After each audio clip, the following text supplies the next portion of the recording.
Good morning.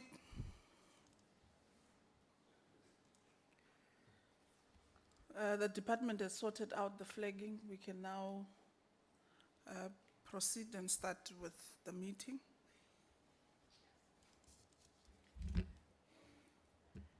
My name is Khomotso Ramolobeng.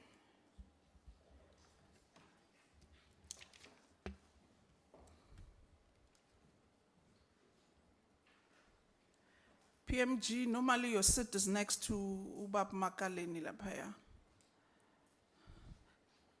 That's your seat. When we're in M46, that's your permanent seat there.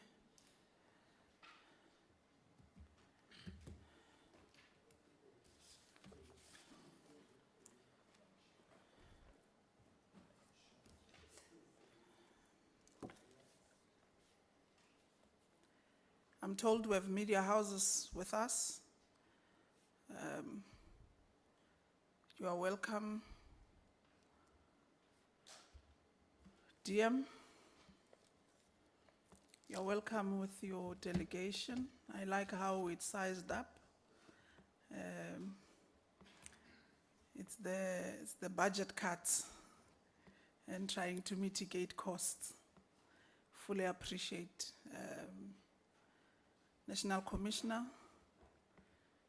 you're welcome. We'll see you are ready to hit the ground running. And we do encourage more of those. And in that space, also make sure you do the unannounced, so that officials that are relaxed, you are able to find ways on how to make them more efficient in their work. Honorable members, welcome. This is our second meeting. The first one was last week. We are joined by a new member who was supposed to grace us last week, but due to the mishaps and so forth, and whether you belong here or you belong in sports, I thought possibly it's clarified now because of you're here. Honorable Daniels, welcome. This is the Portfolio Committee on Correctional Services. I'm the chairperson of the Portfolio Committee. At the back there, we have Ms. James, we have Mrs. Ngaba, we have Honorable Claude, Honorable Sokopo, we have Honorable Muela, we have Honorable Carl, and then Mrs. Diale. The team is supported by Mrs. Vera there with Babu Makaleni. Vera, I've just evacuated you there next to Babu Makaleni and put PMG. And then there's Mr. Mava, who does all my media relations. And then there's Mr. Matabata. And the National Commissioner refers to C as the CEO. He's the committee secretary who is mostly responsible for our sittings and make sure that we do get documents in time. We have a new member also in our team. I'm not sure I will pronounce it very well. Ms. Pana Paballo. Let me stick to Paballo and not want to pronounce the surname. She's a new team member in our team that assists the office of the chairperson. So welcome, members. Sia, any apologies? Morning, members. Morning, Chair. We've got an apology, Chair, from the Minister. The Minister won't be able to attend today's sitting due to other commitments. Thank you. Noted. We also have an apology from Obab Kasa. He was here. Members that arrived early would have seen him. He has quickly gone to the fourth floor in 90 Plain. There's an urgent matter with regards to his political party but you will join in immediately after it's sorted out.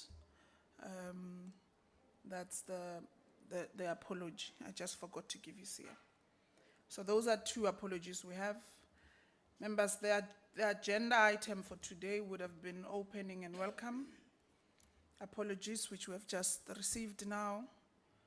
3, briefing by the department on the action plan to comply with the remedial actions of the public protector with regards to the escape of Mr. Thabo Bester.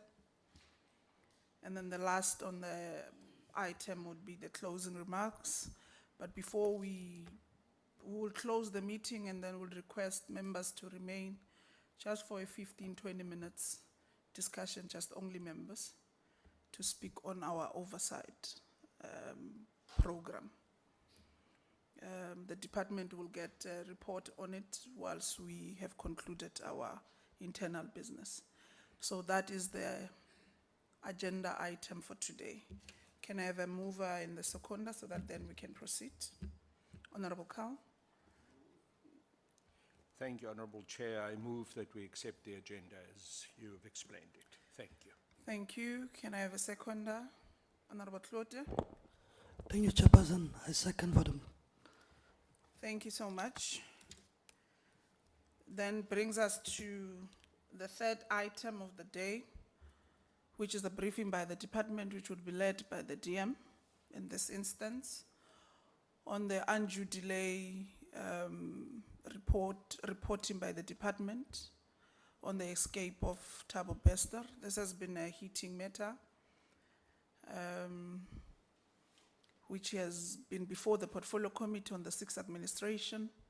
So it's before us as this committee on the remedial action that the Public Protector has flagged and the department needs to comply on. So ours is to make sure that we do a proper oversight and make sure there is compliance with regards to the department and submissions of what the Public Protector would have requested. And some of those submissions have deadlines, and I hope the department would have met the deadlines, and those that are still to be submitted are ready for submission. If there's none, all have been submitted. Would appreciate that report in brief so that then members can be able to interact with the report. DM. Thank you very much, Honorable Chair. Good morning to yourselves and honorable members of the Portfolio Committee.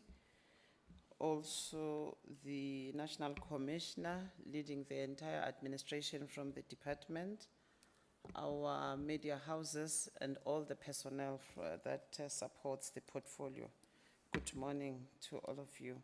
We are here today to appear before your good selves as a department presenting our action plan in response to the Public Protector's remedial action. Chair, I must indicate that the report of the Public Protector as a department we have complied with. In terms of paragraph 8.32, we were given some responsibilities responding to this action plan, that within 90 calendar days, we should develop an escape prevention strategy and guidelines, and also in compliance with the section 95 subsection 3 of our Correctional Services Act, and also that in 120 days, also we deal with the establishment of the anonymous service reporting hotline. As a department, we have complied. We have submitted, as they would be taking us through the brief presentation, we have responded in terms of that paragraph 8.32 as instructed by the Public Protector. A response to this was done in line with the date stipulated. We have submitted our approved security operations policy, also our approved escape prevention strategy. It was submitted. Also the guidelines on management of security incidences, your anti-corruption and fraud prevention, whistleblowing policy procedure, and our anti-corruption. We've complied with that, Chair, in terms of this.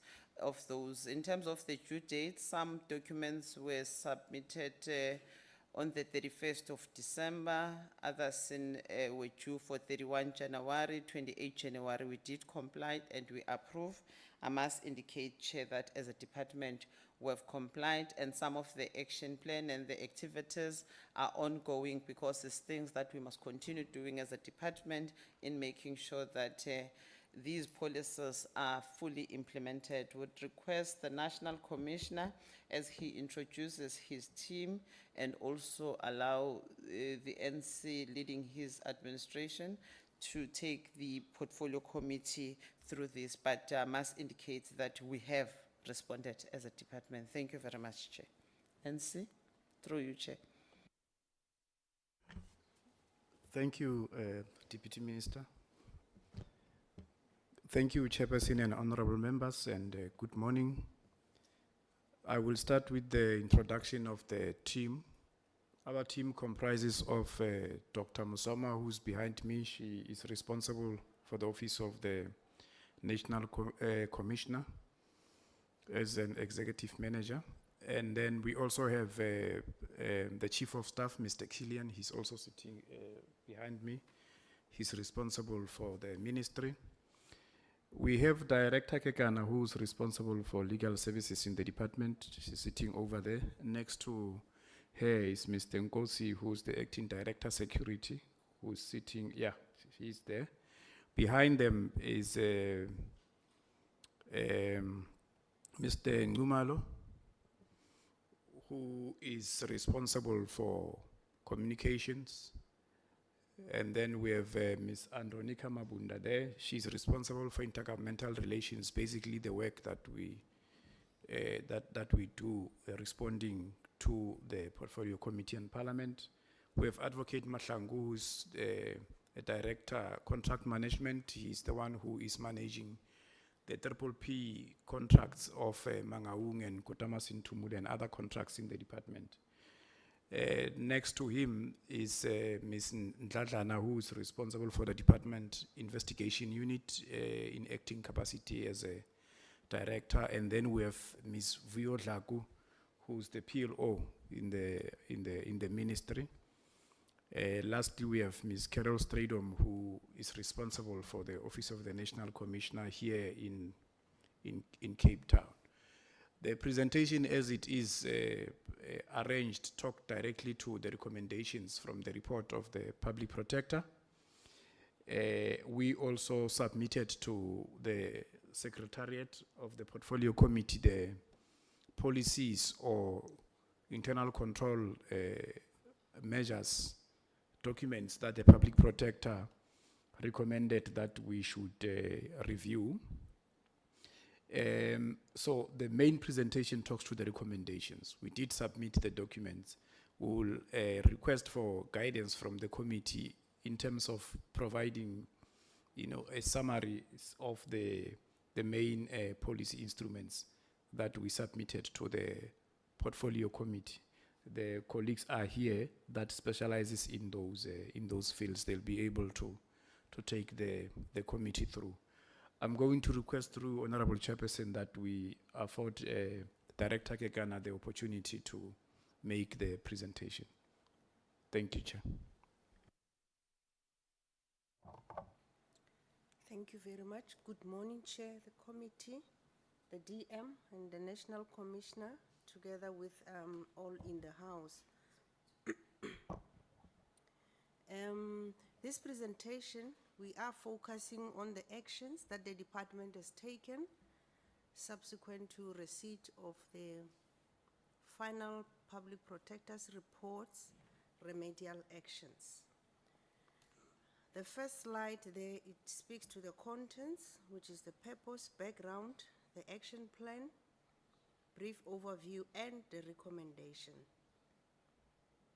As I've already said, we are talking about the actions that we took. The purpose is to brief the portfolio committee on the action plan in response to the Public Protector's report. Mekakana, are you able to speak to the mic and with that shop steward voice when you speak for increment? Okay. Thank you, Chair. Is that better? Closer. Thank you very much. Thank you. My apologies. As I say, the first slide is on the purpose, is to brief the portfolio committee on the action plan that the department took in response to the public protector's report on Thabo Bester's escape, and also brief you with regard to the strategies, policies, and procedures developed in response to the public protector's remedial action.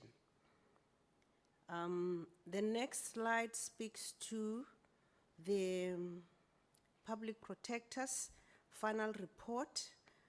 In terms of 8.3.2 of the remedial actions, the National Commissioner was instructed within 90 days from the date of receipt of this report to develop an appropriate DCS escape prevention strategy and guidelines for MCC facility, indicating monitoring mechanisms, proper systems to be put in place, or steps directing how the functionaries of the DCS and contractors must effectively prevent and manage escape of inmates within MCC, including all other correctional facilities. Paragraph 8.3.3, the National Commissioner was instructed that within 120 calendar days from the date of receipt of this report to develop a documented guideline which communicates how anonymous anti-corruption reports from the centralized office of the Public Service Commission hotline and other sources will be attended to by the department.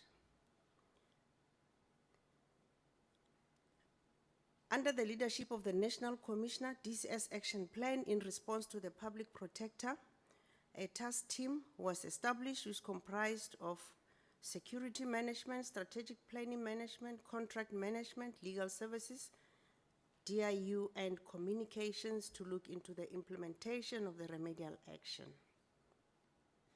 An action plan was developed and submitted to the Public Protector's Office as directed. I'll start with number 1. What we needed to do was to develop an escape prevention strategy and guidelines. We took steps to evaluate and worked on the policies and the strategies. We were given a due date of the 31st of December 2024 to comply, which we have accordingly done so. With regard to the remedial action number 2, we were to develop guidelines which communicate how anonymous anti-corruption reports from the centralized Office of Public Service Commission hotline are to be attended to. We have done the necessary evaluation and enhancement, and our deadline was the 31st of January 2025, which we have duly complied on the 28th of January 2025. The last slide is with regard to recommendations. We are saying that the portfolio committee take note of the action plan in response to the Public Protector's report on Thabo Bester's escape, and to note all strategies, policies, procedures developed in response to the Public Protector's remedial actions, which has been developed, approved, and submitted to the Public Protector as directed. Thank you very much.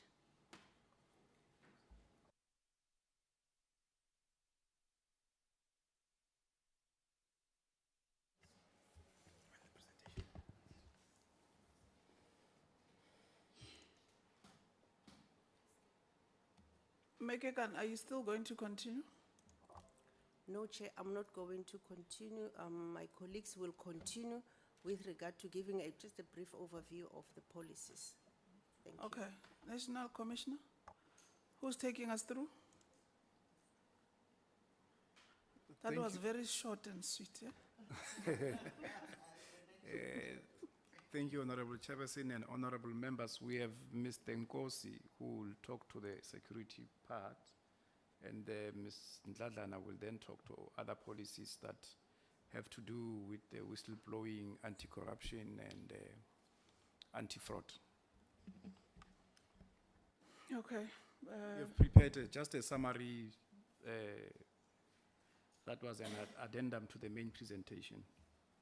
But they also have separate presentations of the policies, so we just wanted to make sure that we cover all the angles, depending on what the committee would be directing us to do. The summaries are speaking to what the public protector would have requested. Yeah.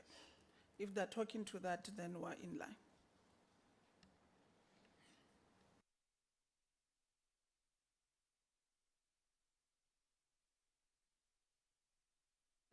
Babu Nkosi.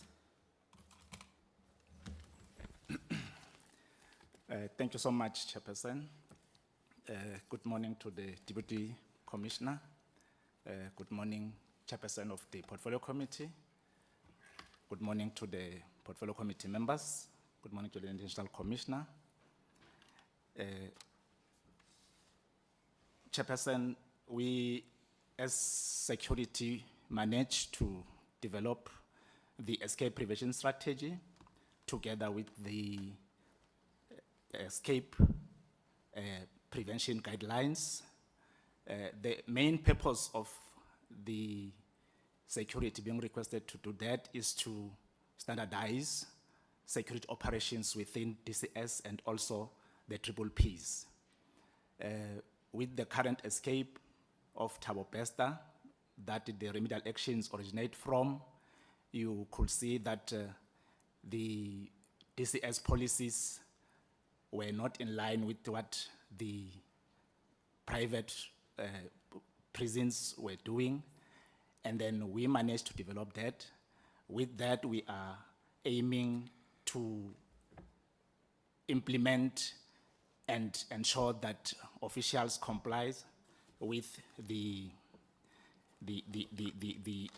strategy together with the policy, and also to ensure that officials are implementing such, and also ensure that monitoring is done, and also ensure that officials that are found not implementing what the policies, the strategies are doing, consequence management is applied to such. Our country, Chairperson, is fighting crime in all angles, and then we as DCS, we have to ensure that as the end result of applying the law is applied to the latter. And then the strategy must be implemented together with the policy, together with the code, the SOPs, and to ensure that all officials do comply with such. We are therefore going to make sure that the controller at the private prisons do indicate receipt of the policy and sign that thereof, and the monitoring of the policy. We are going to make sure that the job description of the controller indicate the implementation of the policy. Babu Nkosi, before you can proceed, we thought you are going to flag so that it becomes an ease of reference to members. So since there's nothing that is flagged, kindly do tell us on which one. Yes, members have the annexures that were sent by the committee secretary, so that at least they are able to go through them, so that once you are taking us through, they can make reference to the documents that they've received. Which one are you taking us through? Okay, thank you so much, Chairperson. Currently, I'm taking the committee on the escape prevention strategy.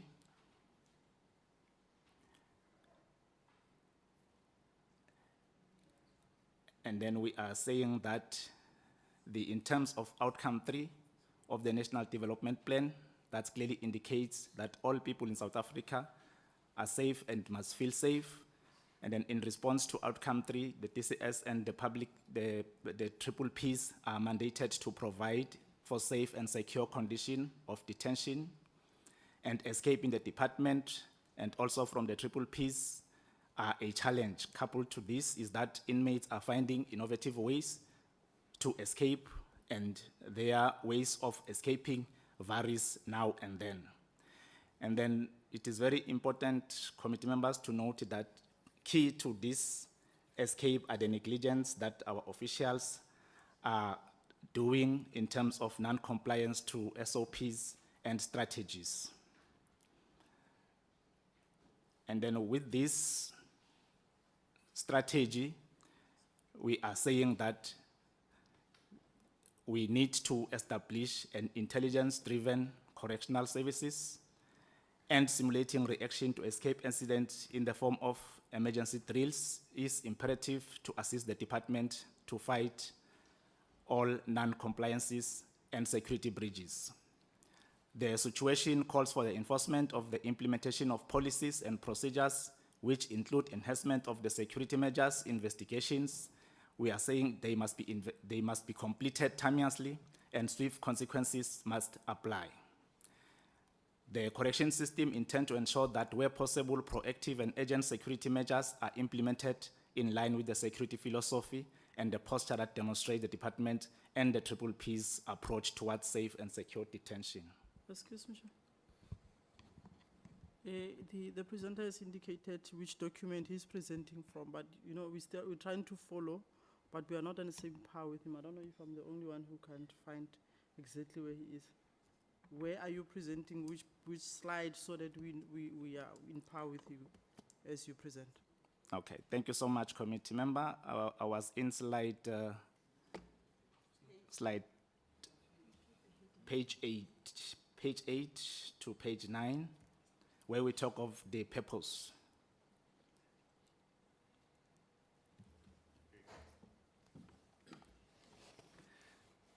Are we still struggling to flag it?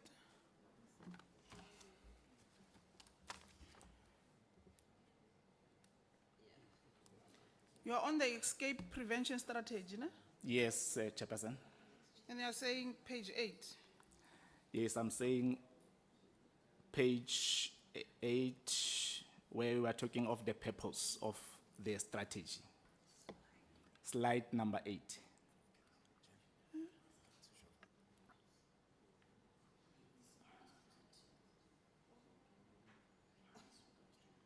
Our apologies, Chair. If I may, what he has done of the escape prevention strategy that we submitted as annexures, he has summarized the entire policy to talk to it. I think that is the reason why members are not following with what he's saying. So we must try and talk to the pages as submitted as annexures to the honorable members so that they can follow where we are moving. Are we still unable to flag it? Mama Andronica? We are able to flag it, Chair. We were under the impression that he's presenting the main document, the one that members Are having. are having. But he was talking to a presentation, having done a summary of the main document. Oh, Yeah, it would have still been easy for him to talk to the main document in a summarizing form because members were going to follow because they have the document. Yes. And it's the numbers, the pages are numbered. but let's priority number 1 before I come to you, members. Let's flag it here. So that it becomes easy to follow. Members, Honorable Carl? Yeah, thank you, Chair. It's probably too late now, but what would really have been very helpful is if we had a PowerPoint presentation which then flagged for us these voluminous documents. Because for us to now wade through these documents when a presentation is made like that is a very difficult process. You can see that even the members of the Department of Correctional Services are battling to do so. So I think, just as a recommendation, we really need to get, when the presentation like this is done, a PowerPoint, which then shows us exactly we are referring on this issue to that page, to that page, to that page. Then we can find our way through these documents. These are long documents, and for us to wade through it now while you're speaking is a distraction, and unfortunately doesn't allow us to follow the presentation as well as it should be. Thank you, Chair. Mrs. Ngaba? Yeah, Chair, I support Honorable Niehaus. I think the documents are big and they're very dense. It's not going to be easy to follow. If the gentleman has already created a slide that sort of summarizes and streamlines, surely we can sort of forgive the fact that they didn't distribute it, put it up there and follow. But to go through this mountain, I'm hoping they've prepared something more helpful to help us go through all of this. Okay, National Commissioner, the one Babu Nkosi was speaking to, which is the summarized one, is this the one you have flagged? Yes, let's have those summarized one being flagged, so that at least it gives relief to members on which documents they're going to.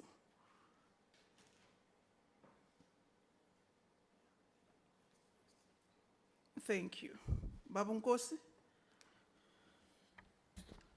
Thanks, Chairperson. Apologies once more to the committee members. I was presenting the escape prevention strategy. Safe to say that with this strategy, Chairperson, we are aiming to ensure that the system of corrections is providing ways to curb escapes, and in so doing, focus must also be placed on information gathering. And information gathering is imperative for management to be proactive in mitigating the risk for further escapes. And then further to this, we need to focus also on improving capacity and to the development of the capabilities of officials entrusted to uphold safety and security in the DCS and the Triple Ps. The situation calls for enforcement of the implementation of policies and procedures. The correction system intends to ensure that, where possible, proactive and urgent security measures are implemented in line with the security philosophy and the poster that demonstrate the department and the Triple Ps. Additionally to this, we are intending to mitigate and prepare for any further potential risk by providing guidance and support to managers and officials with regard to the execution of their duties. Here, committee members, are strategy principles where we are saying we, as the department, will have to establish and secure correctional centers, including the Triple Ps, for the incarceration of high-risk awaiting trial detainees, high-risk offenders, and high-risk detainees. Establishment of communication links within the criminal justice system that will assist in terms of intelligence, information gathering, and in terms of effective profiling of offenders.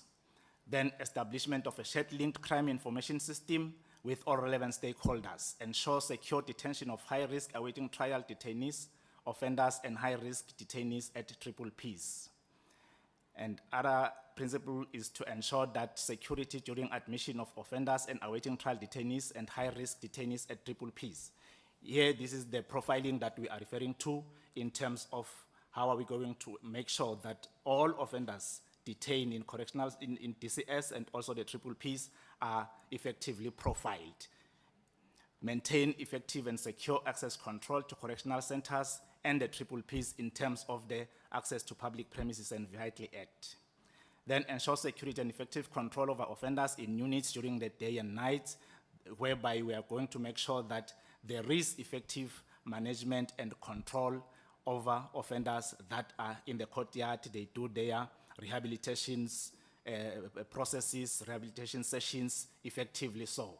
And the next one is to ensure effective control over offenders awaiting trial, detainees, and high-risk offender detainees at Triple Ps during escort, where we are taking them to court, where we are taking them to other centers, transfers, courtyard, and also span duty, where we are saying that we need to ensure that effective officials are provided to ensure effective guarding during escort.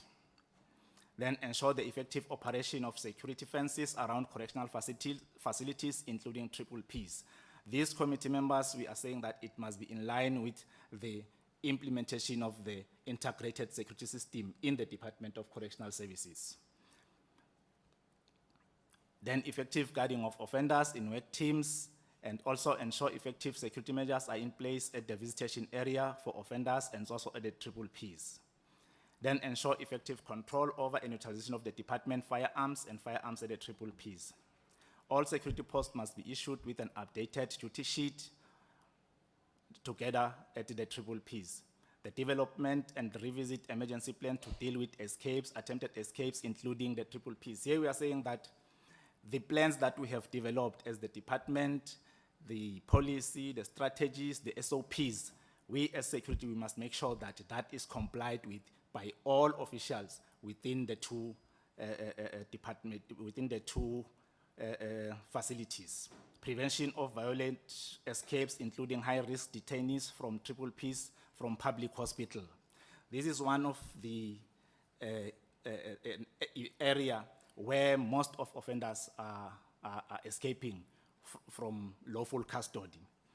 And then we are going to make sure that effective security measures are put in place to ensure that offenders are not escaping from public hospitals. Then ensure the timeless finalization of investigations and disciplinary processes with regard to escape, also at the triple Ps.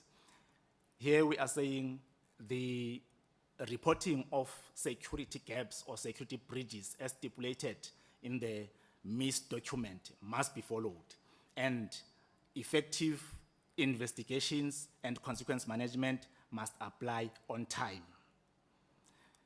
Then the development and implementation of the service delivery model through the following prioritization and conducting security threat and risk assessment is very important for the department to know and check where it stands in terms of security measures. Regular security awareness sessions that we as security practitioners, we need to conduct awareness sessions to all officials of the department. Then compliance with the SOPs, monitoring of security strategy. Then the last one will be the development and implementation of resource strategy, where we are going to ensure that monitoring and security inspections are conducted to the facilities in DCS and also to the private prisons. Then we implement the threat and risk assessment reports with findings and recommendations to ensure that such gaps are not repeated again.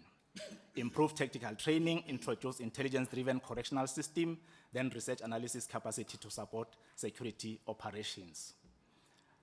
Then this is a strategy implementation and monitoring that we have touched, Chairperson. The strategy review, then it will be reviewed every 5 years or when need arises. Then the legal implication, we are saying this strategy shall be the legal binding document aimed at assisting the DCS in effective implementation and compliance with security prescript. Then the strategy was approved by the National Commissioner on the 24th of December, 2024. Thank you, Chairperson. Thank you, committee members. Thank you so much, Datenkosi. Who's following National Commissioner?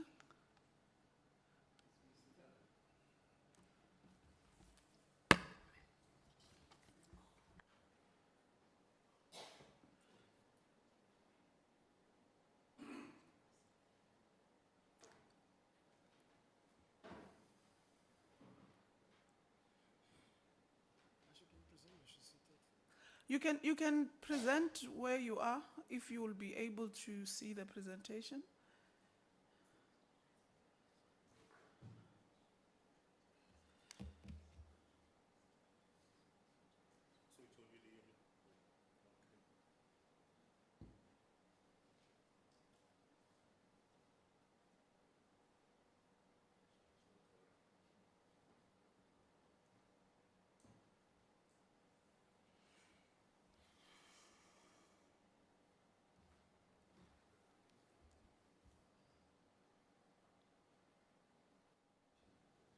Thank you, Chairperson.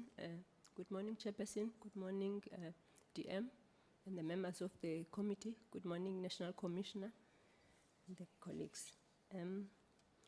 The department, in response to the remedial action 8.33 on guidelines on how anonymous anti-corruption reports from the centralized OPSC hotline and other sources are handled and investigated. Anti-corruption, fraud prevention, and whistleblowing policy procedures were developed and approved on the 23rd of January 2025. The procedures entails a step-by-step process on handling the reported allegations from various sources, including the Office of the Public Service Commission. On receipt of the purpose of the procedures is to explain how the corruption, fraud, theft, and maladministration must be reported, investigated, and handled in terms of the Department of Correctional Services anti-corruption, fraud prevention, and whistleblowing policy. The procedures are applicable to all the employees of the Department of Correctional Services, the members of the public, and the inmates. Then we move to the policy principles. The first principle is to conduct anti-corruption awareness workshops to prevent malpractices associated with corruption. The activities involved there is to obtain approval from the National Commissioner to conduct workshops. Then number 2, we request the regions to identify the officials who will attend the workshops. The third, and then we prepare the content of the presentation. Then we move to 5.3, detection of malpractices, detection of irregularities, malpractice, and corrupt behavior. The allegations of fraud, corruption, theft, and other dishonest practices are identified by assurance providers, and they must be reported to DIU in writing. The assurance providers is internal audit, inspectorate, line function managers, as well as the AGSA and SIU. The following must be contained in the reporting. Firstly, we will need to know the name of the transgressor, the place of the incident, the dates on which the incident took place, the description of the incident, and where possible, the possible witnesses. 5.4, the report, when we receive the report, like whether it's fraud or corruption, we analyze it and then we register it. Then the reporting, we can receive it either telephonically or through the National Anti-Corruption Hotline, which is manned by the Office of the Public Service Commission. Then we can also receive complaints via the letter, which is directed to the Director DIU, or a person can visit our offices. What needs to be contained in the reporting, the names of the people who committed the misconduct, the place of the incident, and mention the dates, the nature of the allegation, possible witnesses, and who else, whether the reporting was done anywhere else. The details of the whistleblower, if possible. And then we maintain confidentiality when reporting is done to ensure that we comply with the terms of the DCS whistleblowing policy. The whistleblowers are protected against occupational detriment in terms of the Protected Disclosure Act 26 of 2000 is amended. Officials who report maliciously and then they know that what they are saying is untrue, may be subjected to disciplinary process in terms of the department and will not enjoy the protection under the Protected Disclosure Act or the whistleblowing policy. A person who reports corruption may remain anonymous, but it must be noted that in such instances, one needs to give as much detail as possible to ensure that we are able to pursue the matter. Any intimidation or victimization is regarded as serious and must be directed to the Director DIU. On receipt of the allegations by DIU, we analyze the complaints, we categorize it and ensure that it is registered in our complaints register within 7 days. The allegation is allocated a unique case number, and then it is assigned to an investigator to pursue the matter. An update and maintenance of the database on corruption and theft and maladministration is done in this fashion. Consolidate all the related data within the DCS, we analyze the trend, we advise management on intervention strategies where incidents took place. In instances where new evidence, like if a case has been closed due to unfounded allegations or lack of evidence, if new evidence emerges, the case is reopened for further investigation. Then investigate, 5.5, investigate corruption, fraud, theft, and maladministration. We assign the cases to investigators who investigate the cases within 7 days on receipt of the case. The investigator acknowledges the receipt of the case on the DIU control register. Investigator must investigate and finalize the investigation within 90 days on receipt of the of the complaint. In complex matters, investigations must be finalized within 180 days of receipt, unless an extension is granted by DIU, by Director DIU. Upon finalization of the investigation, the investigating officer is expected to submit a report within 7 days, and with the findings and recommendations on what should be done on the investigation. In complex matters, investigator must write a report within 14 days of finalizing the investigation with findings and recommendations. All finalized investigations are recorded on our register as finalized. If there is prima facie evidence of misconduct, the case is recommended for further handling and referred to code enforcement. In instance, and the copy of the investigation report is made and archived. And in instances where there is no sufficient evidence, a case is closed and then the matter is archived. And then in instances where we receive the complaints from the Office of the Public Service Commission on monthly basis, we provide the OPSC with feedback on the progress of the investigation or the status of the investigation. Thank you, Chair. Thank you so much. NC?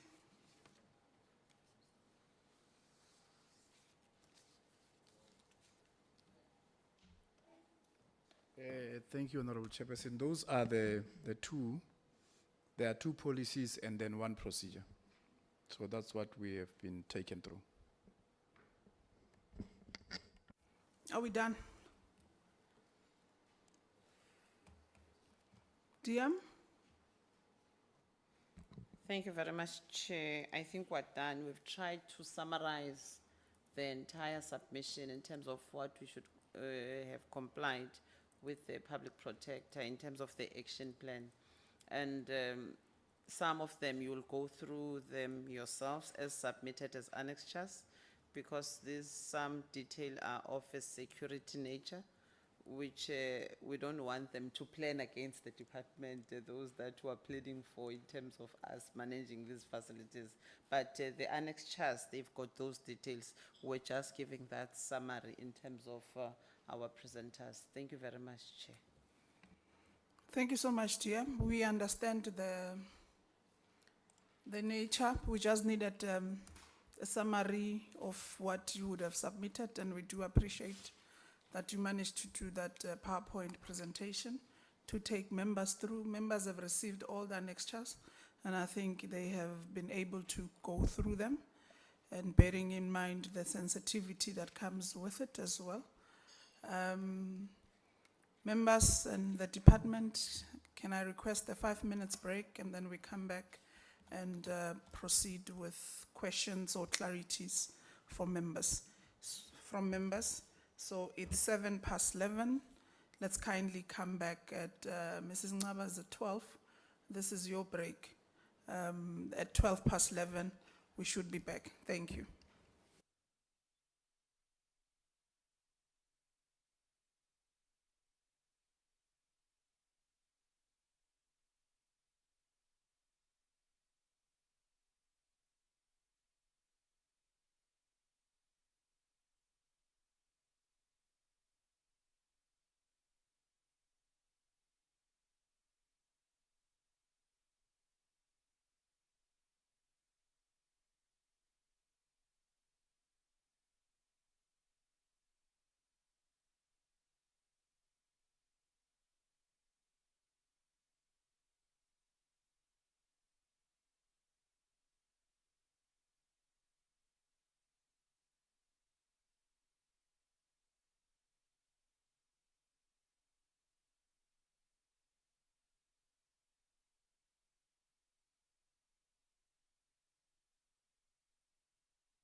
Members, we can then start. As Bab Makalen at the back, or if they can close that door. I don't know who's.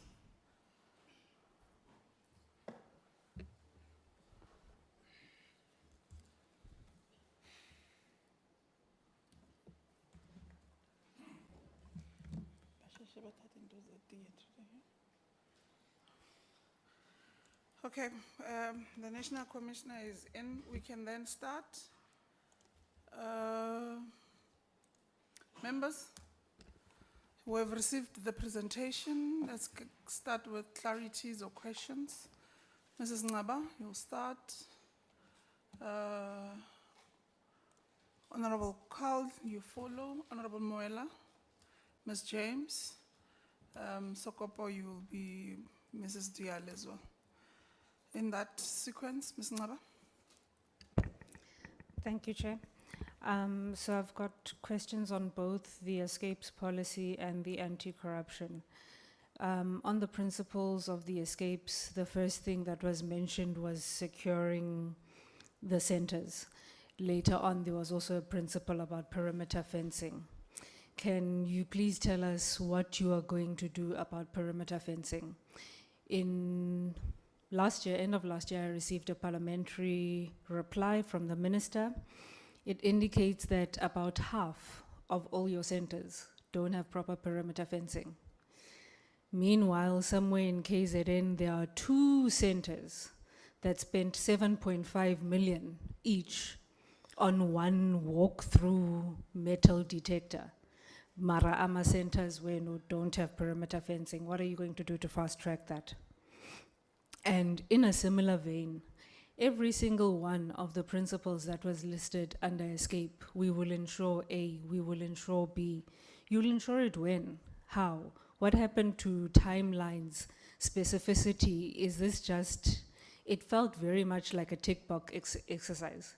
Like you guys went and looked at the old policy, you zhuzhed it up, and then you brought it here. Nothing specific about how this specific change that we made to the policy is going to strengthen the policy in ABC way. You say you are going to ensure effective time years consequence management. How? What extra resources do you have? As far as I know, your budget hasn't changed, your staffing hasn't changed, so how are you going to ensure that?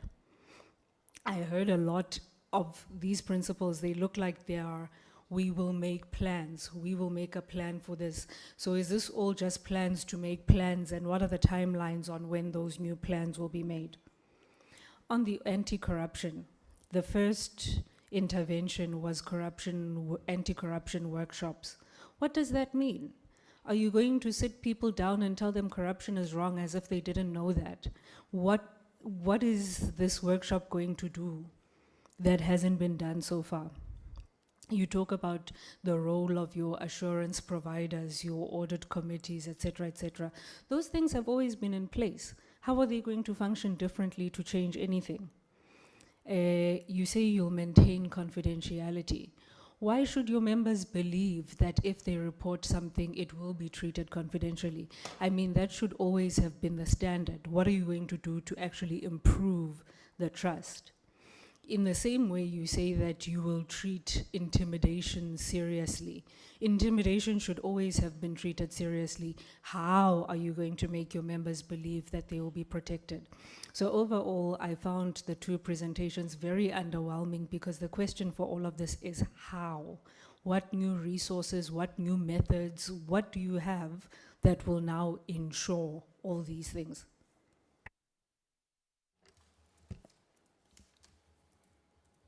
Honorable Carl.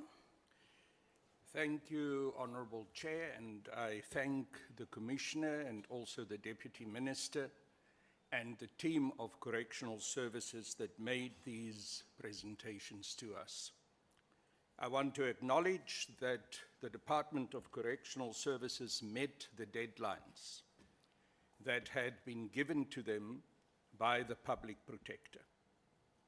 But at the same time, I want to add my voice to what my colleague had just said.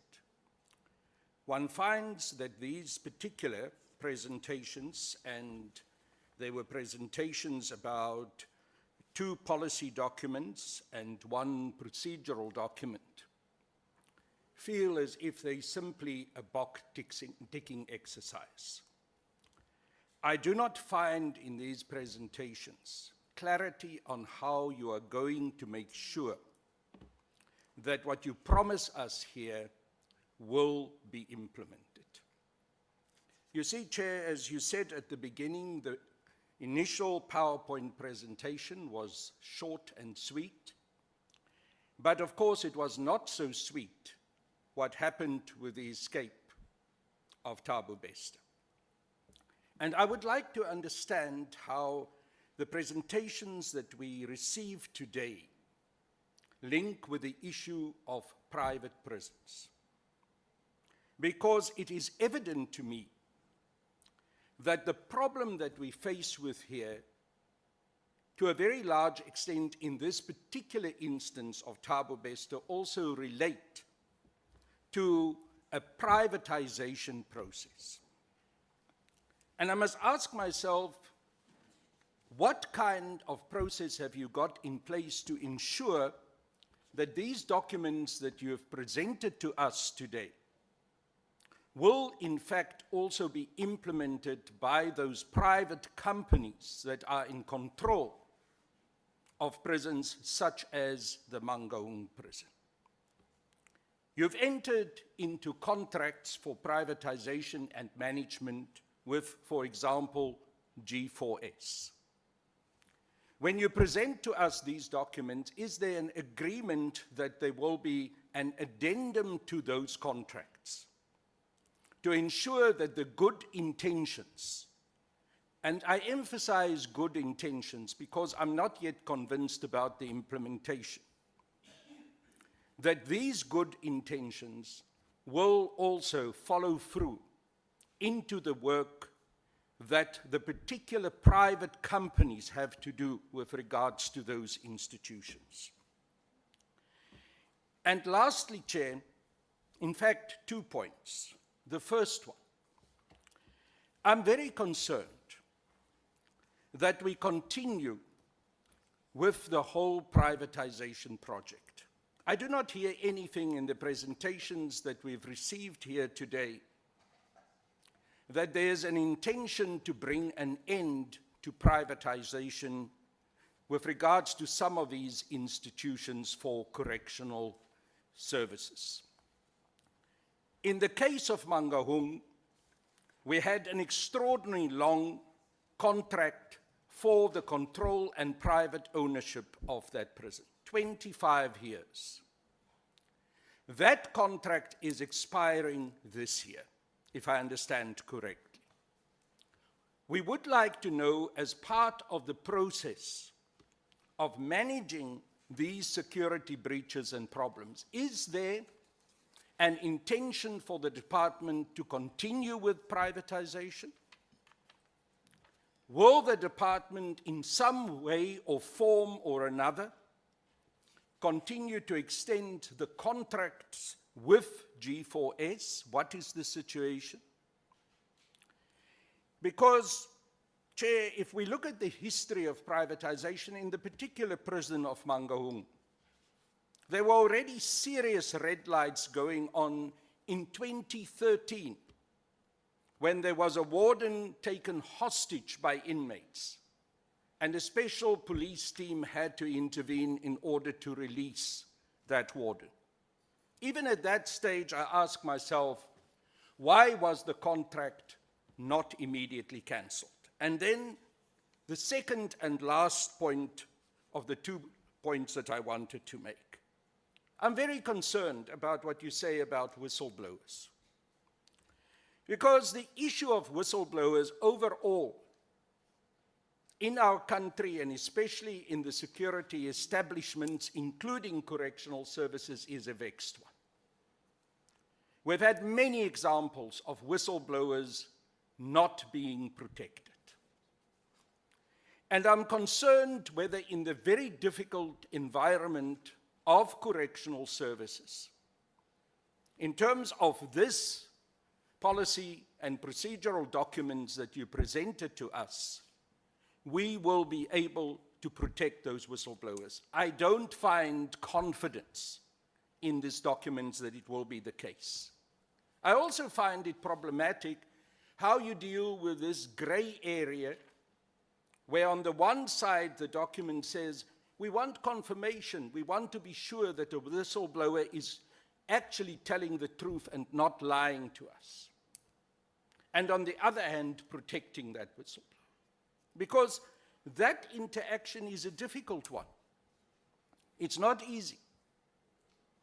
And in correctional services especially, you deal with whistleblowers not just as members of the department, as wardens, but you can also deal with prisoners as whistleblowers. And my question is, how do you protect not only the wardens, and that in itself is already, I think, a serious challenge for you, and I don't find clarity in the documents about it, but even more problematically, because the prisoners find themselves, if they become whistleblowers, even in a more vulnerable position. How will they be protected? But Chair, I really want to emphasize the problem of privatization. I want to understand how this interaction between these policies and a contract that there is with a private institution to operate a prison is actually formalized in order to make sure that the policies are implemented. It's all good and well. You've presented to us documents, I've read through them. On the face, on the surface of it, it looks as if you're ticking all the boxes of the issues that the public protector raised. But you know very well, Commissioner, you know very well, Deputy Minister, that at the end of the day, the proof of the pudding is in the eating. And correctional service is a particularly difficult environment to implement these policies. So we want to hear more about the implementation side than just the theoretical side. Thank you, Chair. Honorable Muela. Thank you, Chair. And thanks and greetings to the DM and the National Commissioner and all the staff from the Correctional Services. Let me, Chair, start by commending the department for complying with the remedial action of the public protector on time, on the time frame which has been stipulated in the remedial action of the public protector. Chair, I think it must be noted that as members we received these strategies that were presented here last night, and we did not actually had enough time to go through all the strategies which were presented here. But we must acknowledge the summaries which were presented here on the visions of the escape strategies and the whistleblower protection strategy document. So I just want you to check, firstly from the escape strategy, on how are we going to ensure that the whistleblowers who are coming through on corruption and other issues which they will be raising, how are we going to ensure that they are protected, especially if they are members of the department? I will understand the public might be anonymous and stuff, but those who are directly involved and who can see all these issues which are happening, how is it applicable? How, in practical sense, how are we going to ensure their protection? And then also in terms of the strategy, the escape strategy that was printed here, how does it differ from the existing strategies that the department had before when there were escapes happening in those particular centers. What is new? What has been improved that will ensure that the strategy will be effective and be able to cap these incidents of escapes in the correctional centers? And then lastly, I want to check, are these strategies that have been presented here, most particularly on the escape, only applicable to triple PPS, or it will be applicable across all the correctional centers, given the complexity and the difference on these centers as compared to triple PPEs? I don't think the approach will be the same, because there is a complex or different issues which are applicable in the difference between the private entities and the ones that are publicly managed.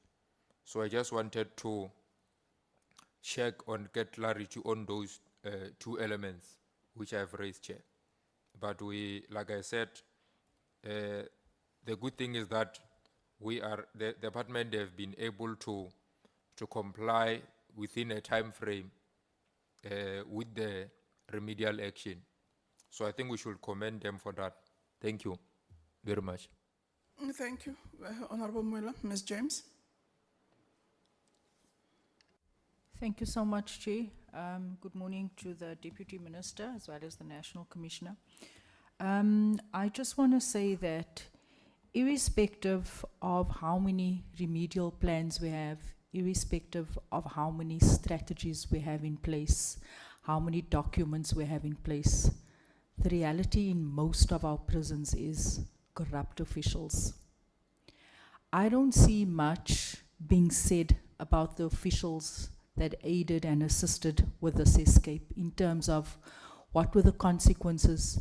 We've seen previously the ping-pong approach in terms of corrupt officials where they get moved to different prisons to continue working within the department. I want to ask, what is the plan and strategy going forward to deal decisively and effectively with corrupt officials? I also want to say that to date, I think in previous engagements we've spoken about to have systems in place that can block and pick up the use of cell phones, right? I recall this committee visiting, I think it was, what was the center called where Bester was at not so long ago. And we were guaranteed, we were told that there's absolutely no way that these inmates can reach and make contact with anyone. They literally only have one call a week. And within hours, people knew that we had visited that center. That is the reality on the ground. I also want to ask that at many of our prisons, especially Paulsmoor Prison, many of the officials are gang linked. The officials that works in the different centers, they are linked to the 6s, 8s, and 7s. The strategy doesn't speak to anything that addresses officials that's linked to these gangs. These escapes don't just happen by itself. If the strategy is out there for all the wardeners and for all the officials, they know how to bypass it. What are we doing to assess members that are possibly involved in gangs? I think that should be part of the strategy. And what have we done other than just moving some of these officials to different centers? Are we saying we are sacking them and we are prosecuting them? Are they losing their pension funds? What is actually happening to them to give the public peace of mind that when someone is in one of these centers, there's actually no way that they can escape? Thank you. Thank you so much, Ms. James. Honorable Sokopo. Oh, thank you, Chair, and good morning, colleagues. Chair, I must make this point that today this meeting coincides with the 35th anniversary of the release of our President Nelson Mandela. So that I'm sure it's no coincidence. That Sunday was a good Sunday to some of us, including fighter Niaus. The chairperson of the PA, National Chair Daniels, I'm sure will agree. Chair, on a lighter note, coming back to where we are, security, Chair, it's a core business of correctional service. And I must also give credit to the department for complying with the dates set by the public protector. But I would then have a question, DM, on the escape matter. Is it going to be cascaded in looking at it up to where we are at the center level? Because that's where I think these things are going to be a challenge. I think Honorable Ngaba made a point asking about the budget. Having checked with what we are currently faced with, where there is budget cuts on the department, I think this was, to date it's more than 11 billion and so forth. With this strategy, I did not see on the summary what exactly you were saying. We were just saying when you talk about finances, you were saying this is what you would need, human resource and so forth and so forth. Are you able, is it doable to make sure that there is practice attached to this good policy with our challenge that we have? And so that we want to understand what is the committee saying on it. On anti-corruption, the same thing. I see that in the presentation, it looks like it's an intergovernmental thing to look into it.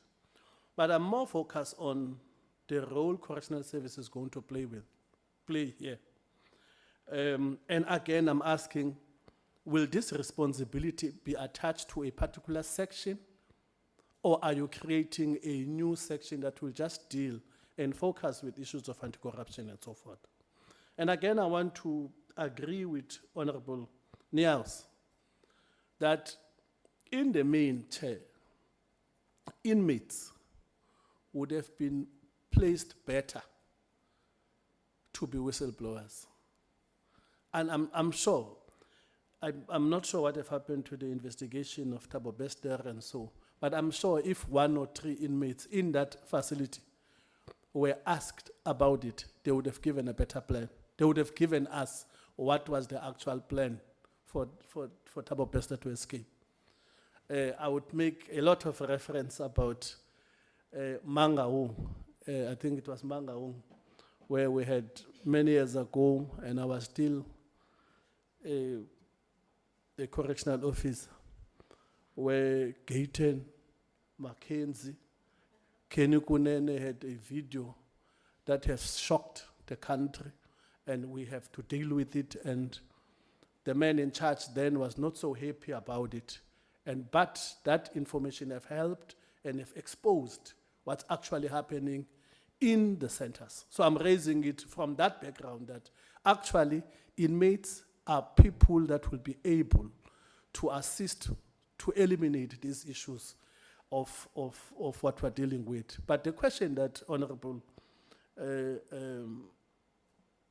Niaus was asking, the safety of those inmates. Because I remember, in this case, Mackenzie and that guy, Kunene, were actually trying to demonize them for exposing what correctional officers were doing from juveniles and selling them to other inmates. So I'm just checking that how safe will the inmates will be, and I'm saying again, the department will have to deal with the one of the inmates, although it looks like in the presentation, it comes out as an interdepartmental thing to circumvent this thing.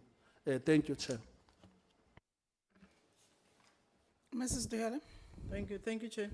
You know, we can't really overemphasize the importance of protection of whistleblowers. The reason why almost every one of us is asking and worried about the whistleblowers is because in most of your presentation in respect of that, you spoke a lot about actions you will be taking against the whistleblowers who don't tell the truth. That is what you'll probably be investigating. But there's little said about the actual perpetrators against whom the whistleblowers would be speaking to. So it's a cause for concern indeed. That's why we have to really emphasize that a lot. There's a mention of the technical task team. So there's a sort of a composition of the test. Can we find out who are these people, the composition, the actual composition? Because it says security management. Who is security management? Is it all directorates occupying such positions within the department all over the country, or is there a team, just a small team of members? What is the technical task? Maybe if you can have an understanding. And also if you can have an understanding as to what are their terms of reference, what are their duties, what are they going to be doing, do they have a specific term upon which they will be functioning, and expectation from them. There's also an issue of prevention of escape that results from corruption. We all know that clearly most of the escapes are assisted by officials and staff. Now, you mentioned a lot about effective management. What is effective? We need practicalities. What are you going to do practically to ensure that you clamp on these corrupt officials that assist inmates to escape? We need to find out exactly how you're going to help us in that regard. And perhaps, maybe let me throw this through the window while we are at it. Do we have members, officials or staff members, against whom there's action taken as a result of Thabo Bester's escape? Maybe remind us if it probably skipped our mind. But who are there officials or staff members who are taken to task or were taken to task as a result of Thabo Bester's escape? Thank you.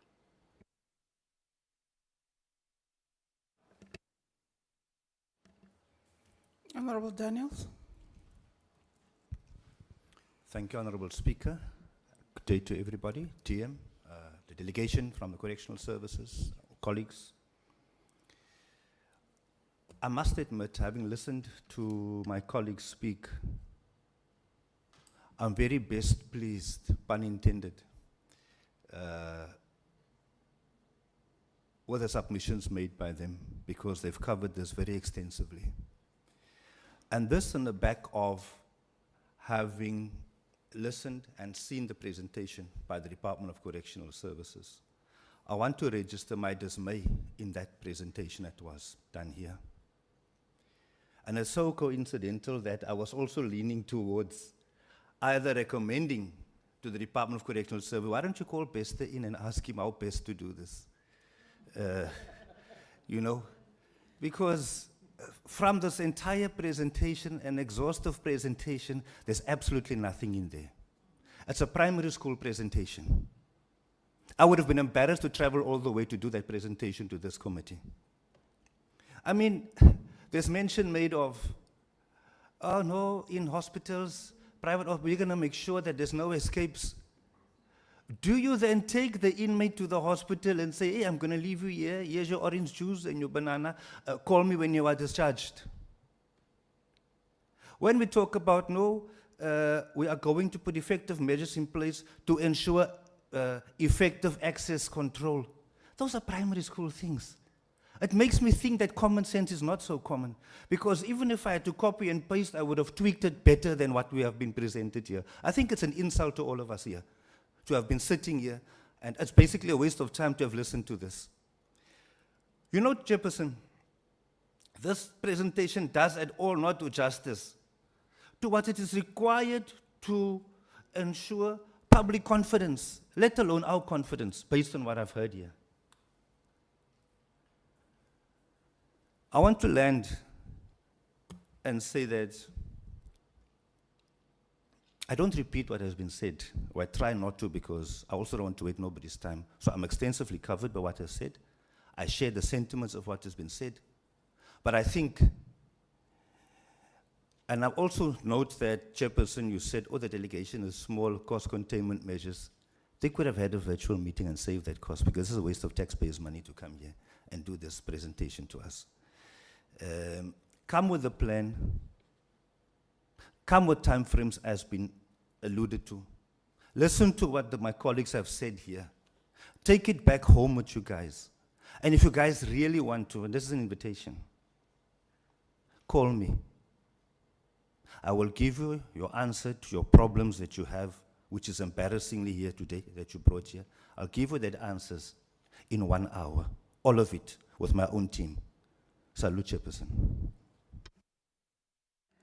Thank you so much, members, for the questions and clarities you have posed to the department. Before I can give DM and the National Commissioner to respond, let me clarify something for members. Honorable Moela, the documents and all annexures were sent to members on Friday by emails. So the yesterday of sending through a WhatsApp by the committee secretary was just to remind members of today's meeting and the documents. So it's just a courtesy thing that the committee secretary does.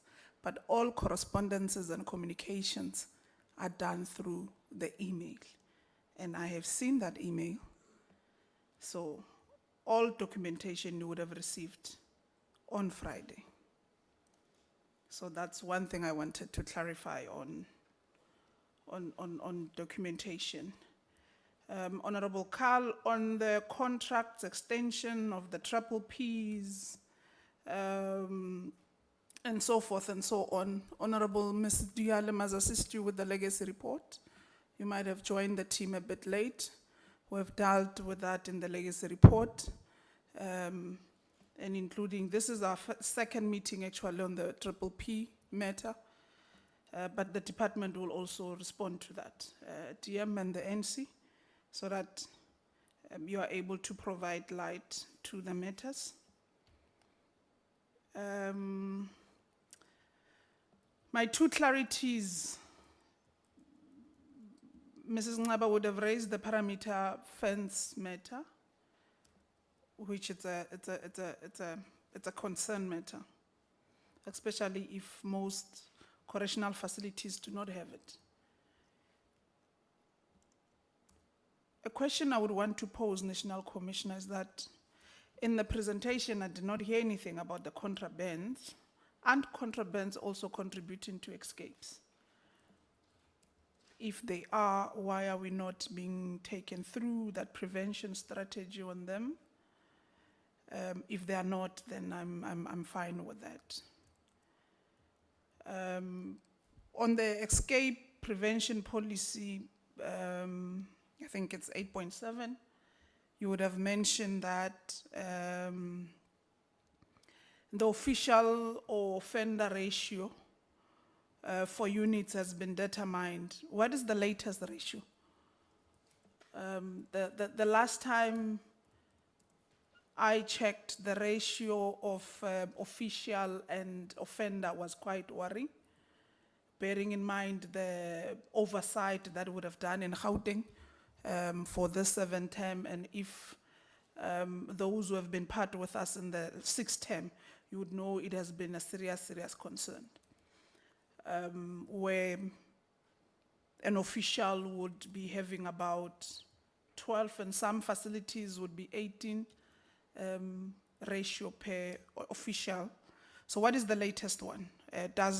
When you mention this on 8.7, do you speak to changing the outlook of all the ratio official offender ratio, or it's something that you are pondering on that you need to look into to make sure that you prevent escapes? So those are my clarities that I would add on top of what members would have asked. DM? Thank you very much, Chair. May I request that, led by the National Commissioner, we request that our presenters, those that deals with the core business starts, then the NC, then I'll mop up at the end, if it's permissible. You want to start? Okay.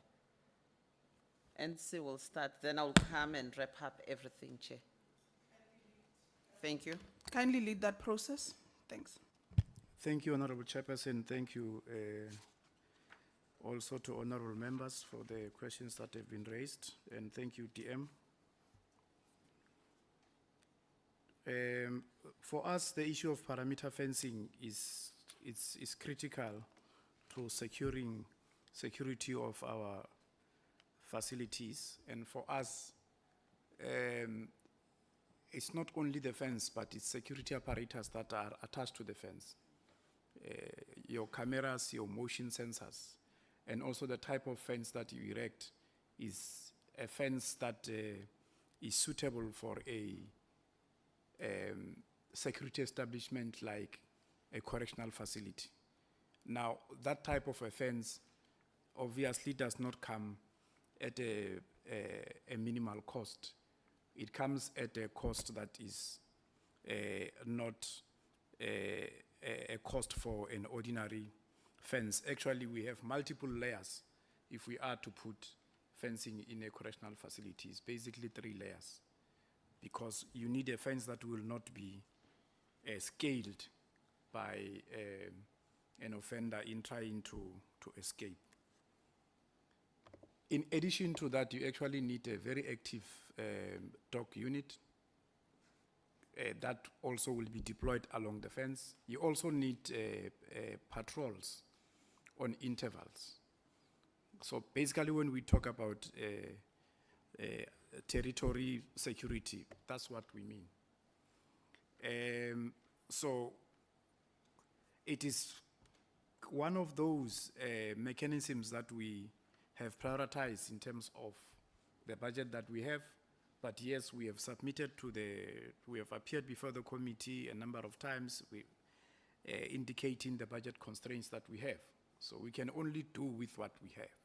So you will find in some correctional facilities there's a fence, but we don't have a dog unit that will do that work. You find in other correctional facilities there's a fence, there's a dog unit. You don't have patrols because we don't have enough vehicles to do that, and the staff in any case. Our security staff is not enough to carry those. So I want to repeat again, we do with what we have. And of course, the results are the ones that will then indicate as to whether with what we have, are we really being effective.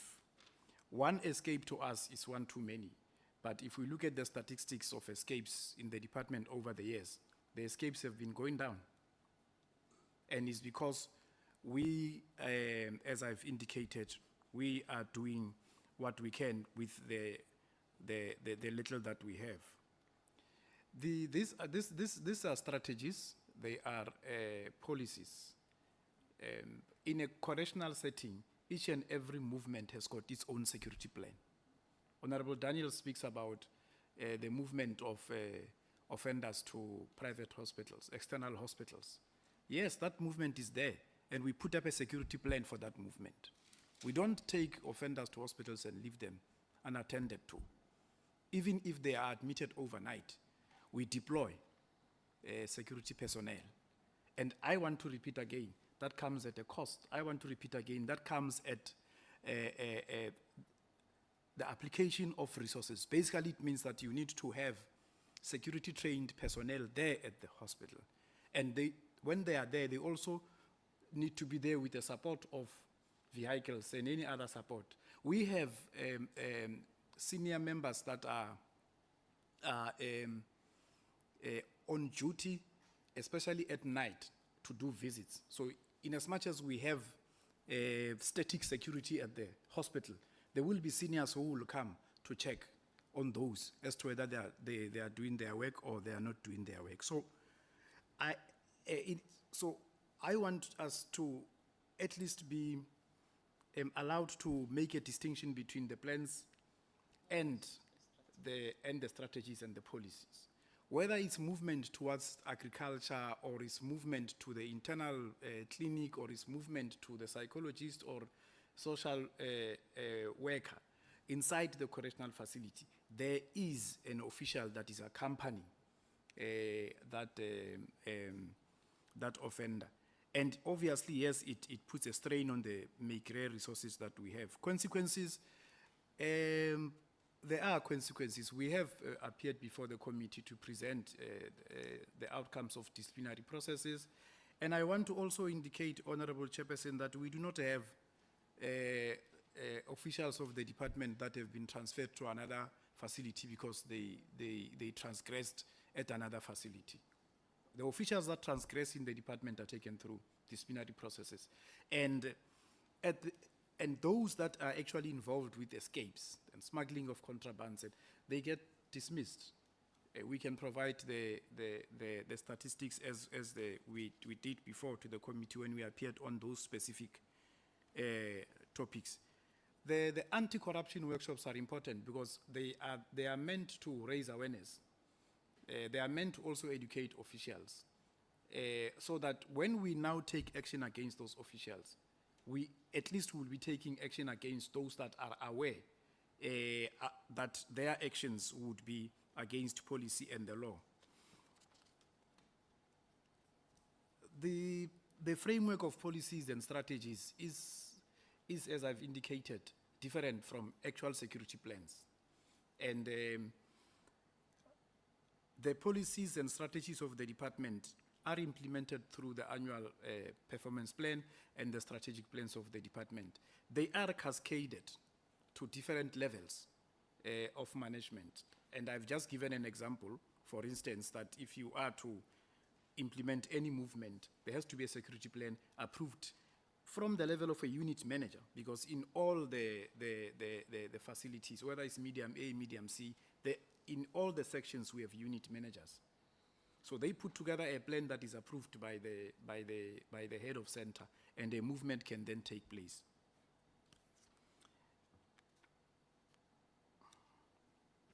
Now, the Correctional Services Act indicates that the private correctional facilities have to be managed in line with the Correctional Services Act and policies of the department. So in reviewing these policies in line with the recommendations of the public protector, what we also did was to make it a point that they are submitted, we brief the triple Ps, and they are implementing them. We have a mechanism to monitor the work of the triple Ps. We have controllers that are there on a daily basis deployed within those correctional facilities. In the case of Mangaung, we have installed a temporary manager there with a team since the advent of the incident of Thabo Bester. The contracts are coming to an end. The concession agreement actually indicates that within 6 months of the contract, 6 months before the contract comes to an end, we now need to go in full force and now start the takeover process. We have presented to the portfolio committee takeover plans. The teams are ready, and actually we have even given assurance that because we are going through court processes, if the court was to sit today and the determination is made that we should take over Mangaung tomorrow morning, we'll do that. We are ready for that. We have even dealt with issues of the employees as to how do we ensure that they don't lose their jobs. And that discussion basically has taken place between the department and the employee representatives.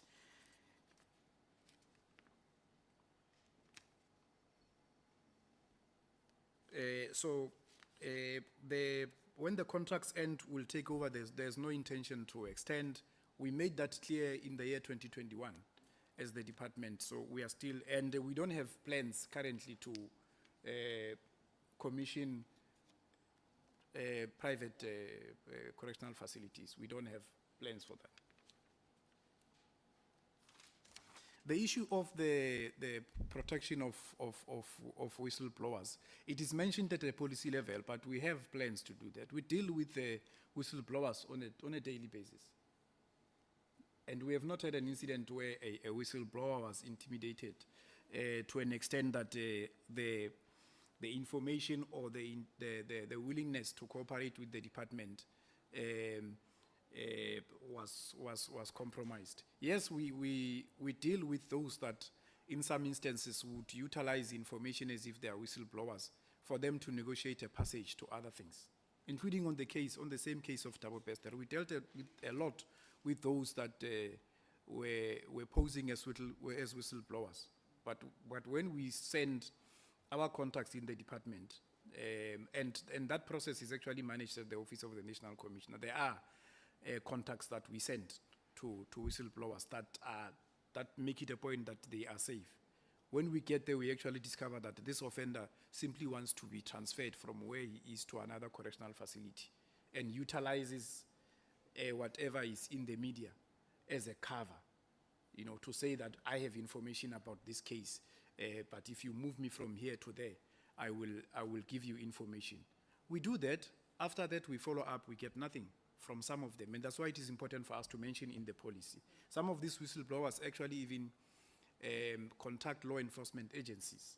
They approach us, we put together operations, we get there, we find that this offender was actually trying to play the system for their own ends. But we follow each and every lead and make it a point that where the lead is legitimate, we deal with the issue. And as I want to repeat, Chairperson, it's on a daily basis. Now, the issue that was raised by Honorable James on consequences, I think I've responded to it. We don't transfer officials. And if I am to get that case of an official that was transferred because he or she transgressed, the person who transferred that official will be dealt with immediately. We do not do that.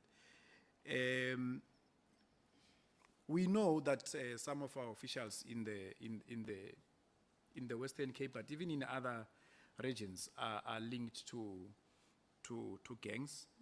These are investigations that we conduct with law enforcement agencies, and we get them arrested. And as I've indicated, we get them dismissed. Honorable Sokopo raised the issue of security being a core business of the department, and how are we going to cascade? I've responded to that. The issue of the budget.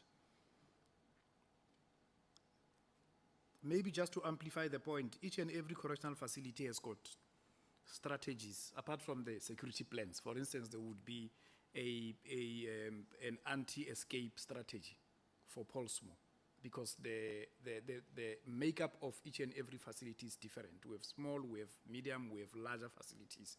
We have facilities that have maximum centers. We have facilities that do not have maximum centers. So there's the anti-escape strategies will be different from one facility to the other.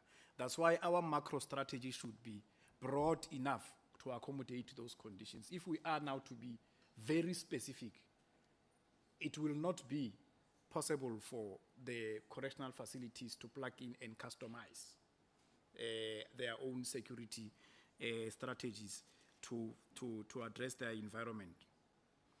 We have the Departmental Investigation Unit in the department that reports directly to the National Commissioner. We have the Code Enforcement Unit. The Investigation Unit works with law enforcement agencies. It has got the access to all mechanisms that law enforcement agencies have, including investigating anti-corruption. That is their work on a daily basis.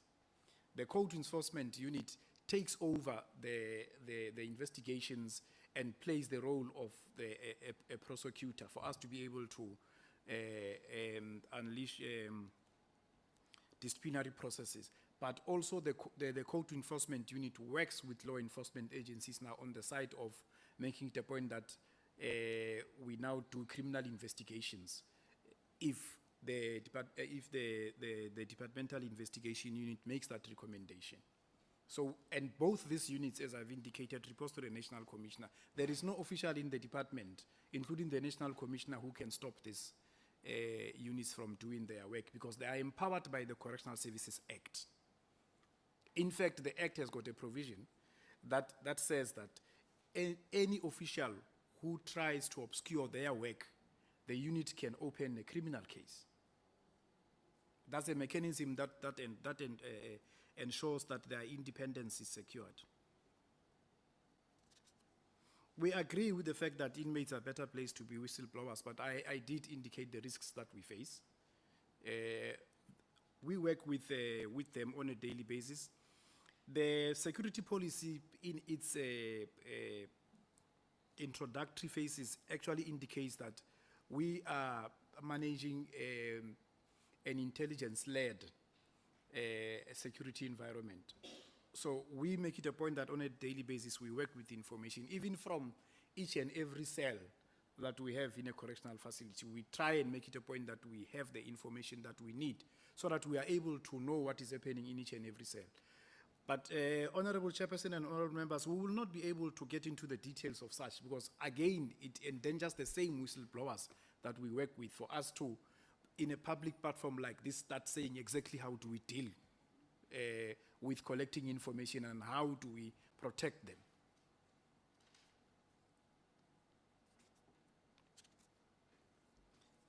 In that, I was also trying to deal with the issue of the protection of whistleblowers. I have indicated that we try by all means to make it a point that the whistleblowers are protected, including making it a point that we remove them from locations where they would be targeted.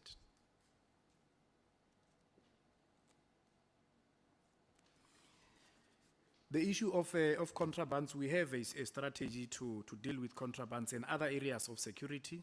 The ones that we presented today are those that had to do with the recommendations of the public protector. On the issue of the ratio, Chairperson, I'm just getting the statistics, but the ratio has worsened given the overcrowding. So as our numbers go up with the rate of attrition in terms of officials that reach the retirement time, the numbers of offenders go up and the numbers of our officials go down. Also, the rate at which we are able to employ, given that, as I've indicated in previous appearances, that government is downsizing. There are strict measures that have been put in place for recruitment purposes. We don't just wake up and advertise. We need to write to DPSA through the minister. The minister of DPSA must approve that before we advertise. We are going to be taking the first batch since the year 2022 of the new entrants to college before the end of the coming financial year. Actually, our plan is to start from June, getting the entrance going into college. We hope with that intake of 12,000 over the term of government, basically the 7th term, will add more in terms of the boots that we need on the ground. And just as the last statement, Honorable Chairperson and honorable members, the policies and the strategies that we presented today are basic in terms of the frameworks of government, in terms of how you structure policies and strategies. The expression, as I want to repeat again, is in the strategic plan, in the annual performance plan, and in specific security operations plans that we ensure that they are developed as we do our work. That is where I will end, Honorable Chairperson. Thank you for the opportunity. Thank you, honorable members and DM. If colleagues want to add, I will request that they be allowed to, Honorable Chairperson, but I tried to cover almost everything. Thank you.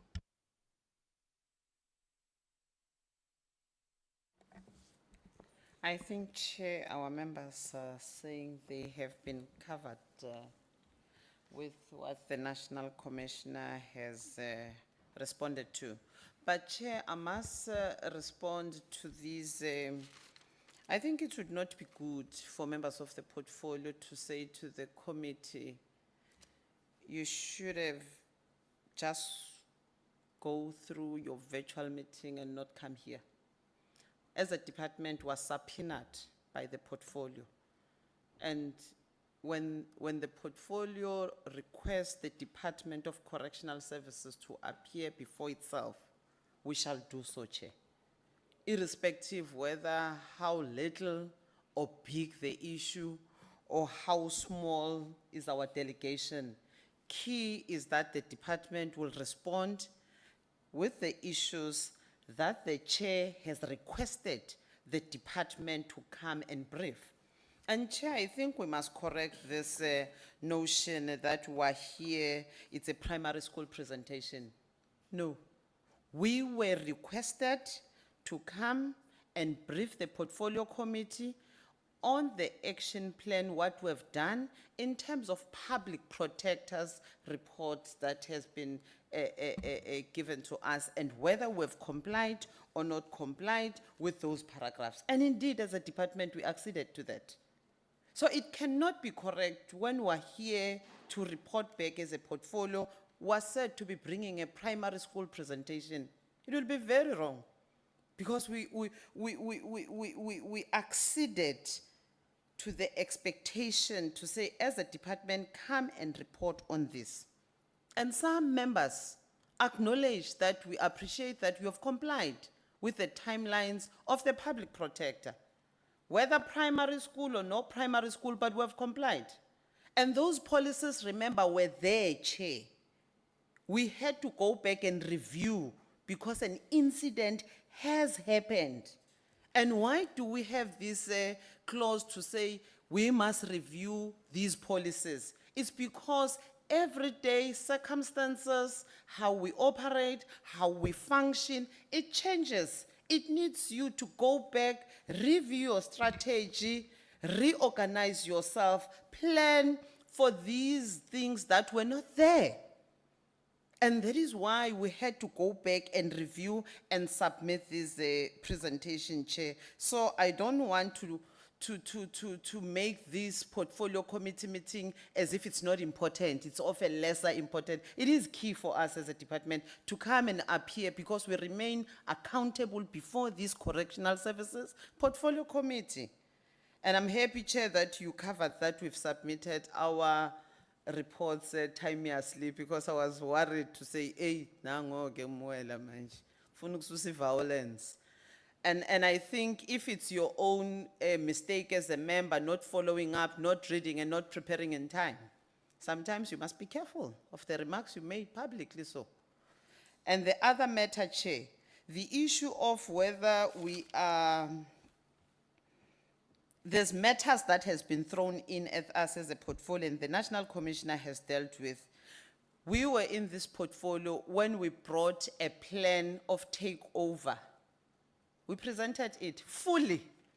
Even the staff complement, we even given you the gradings, the salary packages, they were getting and what would be given, the transaction period, and how ready we are, stockpiling of some of the things. We gave it to this portfolio.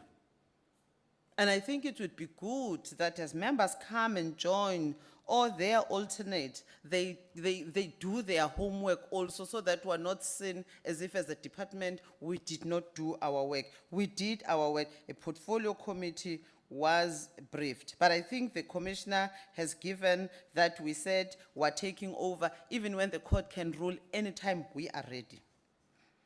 And on the issues of our officials who are seen to be partaking in irregular activities or with gangs or smuggling contrabands, we also brought a report before this portfolio committee giving the statistics per region to say these are members that were subjected to our own internal disciplinary committee.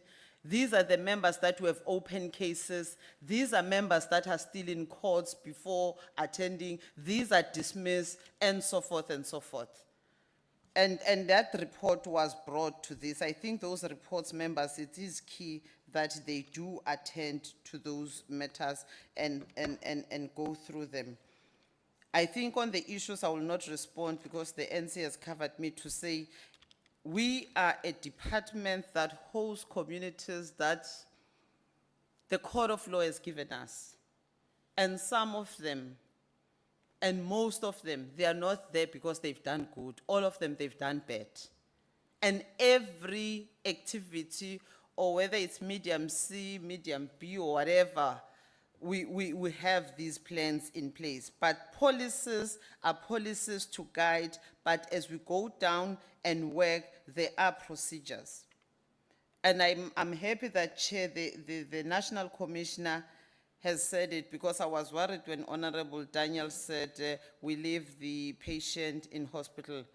Even in courts, all cases that are before Court of Law, you'll see 5, 6 or more of our officers sitting throughout the day. They're not just sitting.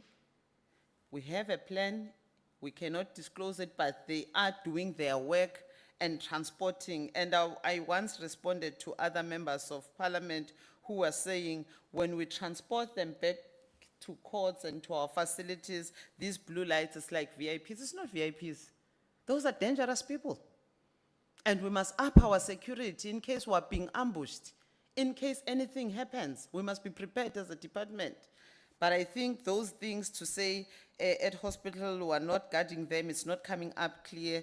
It is there, we are working, and members can go through deeper even in terms of understanding how we work. Some of the things would not say it here, Chair.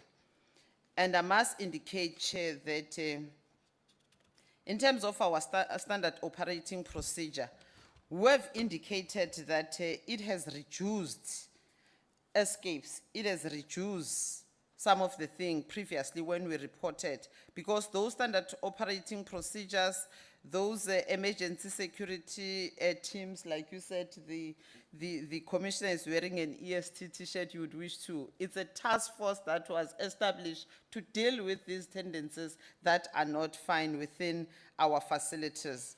And I must indicate that those teams are really working, and as a department, we make sure that we deal with these escapes in terms of the procedure so that we're not in breach of these laws that governs how we do deal with those. In terms of the escape, your assault and prevention strategies within our facilities, it is implemented across, but everything is standardized to each facility to suit the needs of that facility. And in terms of the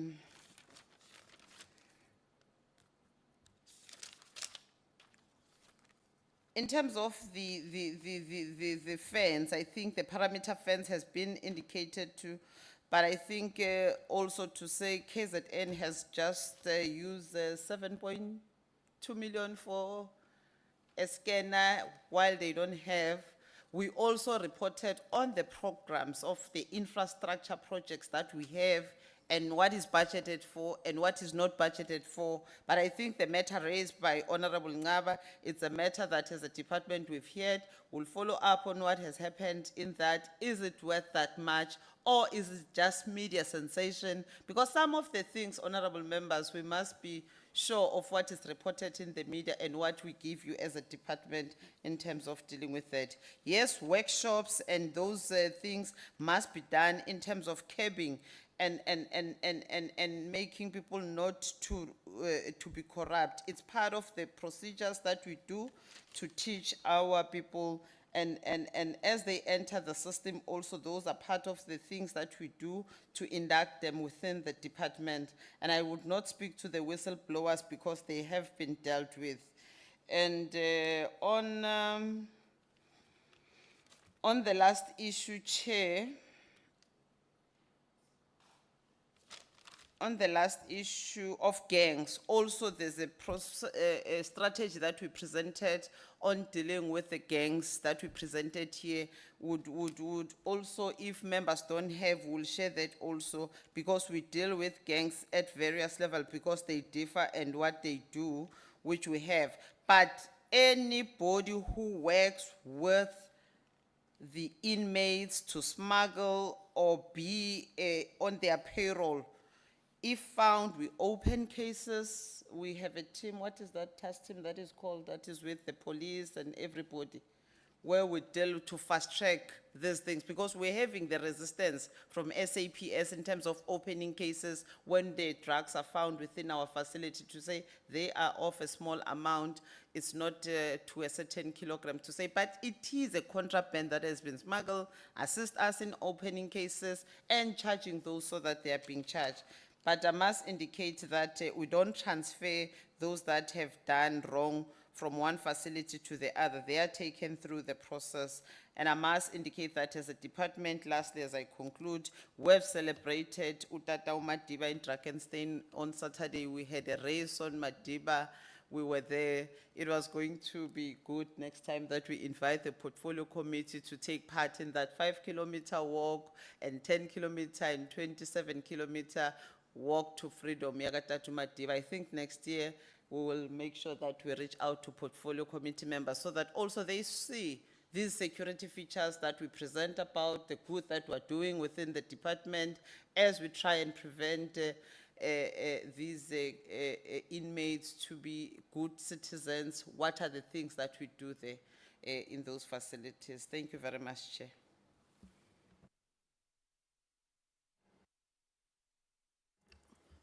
Thank you so much, DM. So there's no addition? We're fine, okay. Thank you so much for the response, DM and the National Commissioner. Yeah, DM really responded. Before I take hands, the first thing, did all questions that members posed get answered? So all our questions were answered.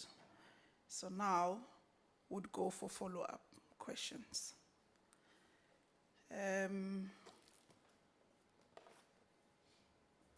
The meeting that the DM refers to on the P takeover was indeed on the 26th of November, members, 2024, which the portfolio committee appeared before, the department appeared before the portfolio committee to take us through the takeover strategy, because Mangaung, I think the contract lapse, I think next year, is it next year, NC?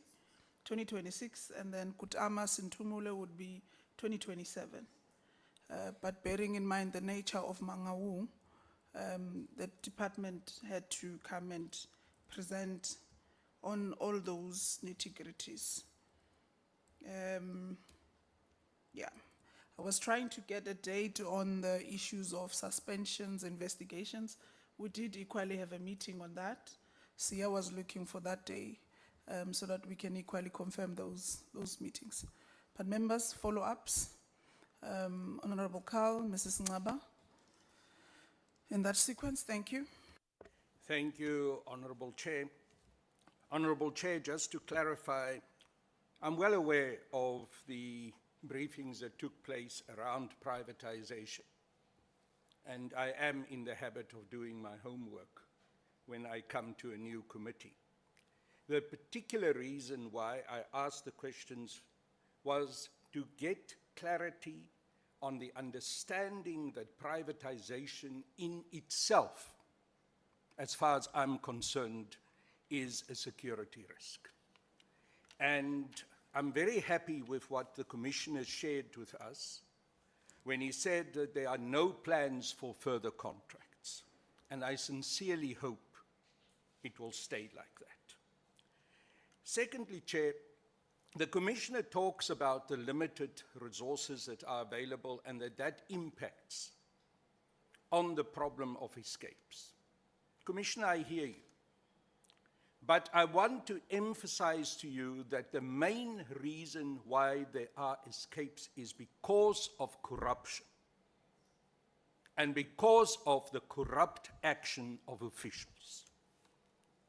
So whatever you do, also in terms of the presentations that you make to us, that issue must be at the center, at the heart. Because many of these escapes, including also the escape of Thabo Bester, would not have happened if it wasn't for corruption.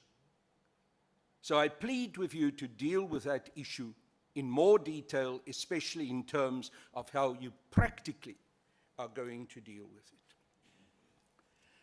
Then, Chair, I don't think the Deputy Minister must be oversensitive. We are all robust in the way we engage. We did acknowledge that the department met the particular due dates that was set by the public protector. But Chair, we are perfectly within our rights to do an evaluation of the presentation made to us. And as a committee, we are perfectly within our right to say this presentation does not meet the standard that we expected. And by saying so, it is not an attack. It is an outreach to you to say, let's do better. And I really want to urge the department, also the Deputy Minister, to see it in that light. And I would like to propose, Chair, that we ask the department to come back to do better on this issue. And if we are in a situation where you say we can't share with you everything we would like to share because this is a public meeting, let us then call a closed meeting to get a proper report. Because I repeat what I said in my initial input. The difference between the theory that you presented to us and the practice is where the real issue is. And at the moment, I can't see the practice properly. And therefore, I'm concerned that you are busy with a box-ticking exercise rather than presenting to us a plan that will be successful. Thank you, Chair. And lastly, let me go down memory lane. I'm very happy that the Deputy Minister suggests that in future we will be invited to join you on that march at Victor Verster when President Mandela was released. As my colleague was referring to it, I was remembering that on that day, I was still in prison. In fact, early that morning, all of us as political prisoners, and the political prisoner group that I was with was in Pretoria Maximum Security Prison, were suddenly told to get out of our cells, and we were allowed to suddenly sit in front of a television, which we didn't have the privilege before to do so. And we were allowed to watch President Mandela, together with Mama Winnie and everyone else there, walking out of Victor Verster. It is one of the most emotional moments of my life.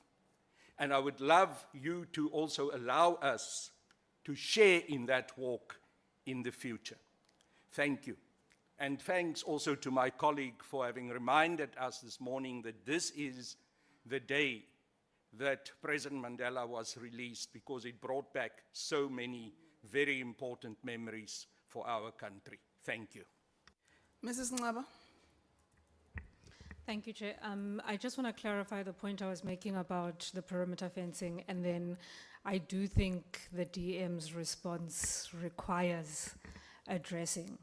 So on the perimeter fencing, what I was saying, DM, there are 2 prisons that bought walk-in thingies for 7.5 million. This was not from media sensation, it was from you guys. You gave me a PQ, a response. And I was the one who put that out, because what I don't understand is a number of centers said they bought that thing for 100,000 rand. How did these centers buy for 7.5?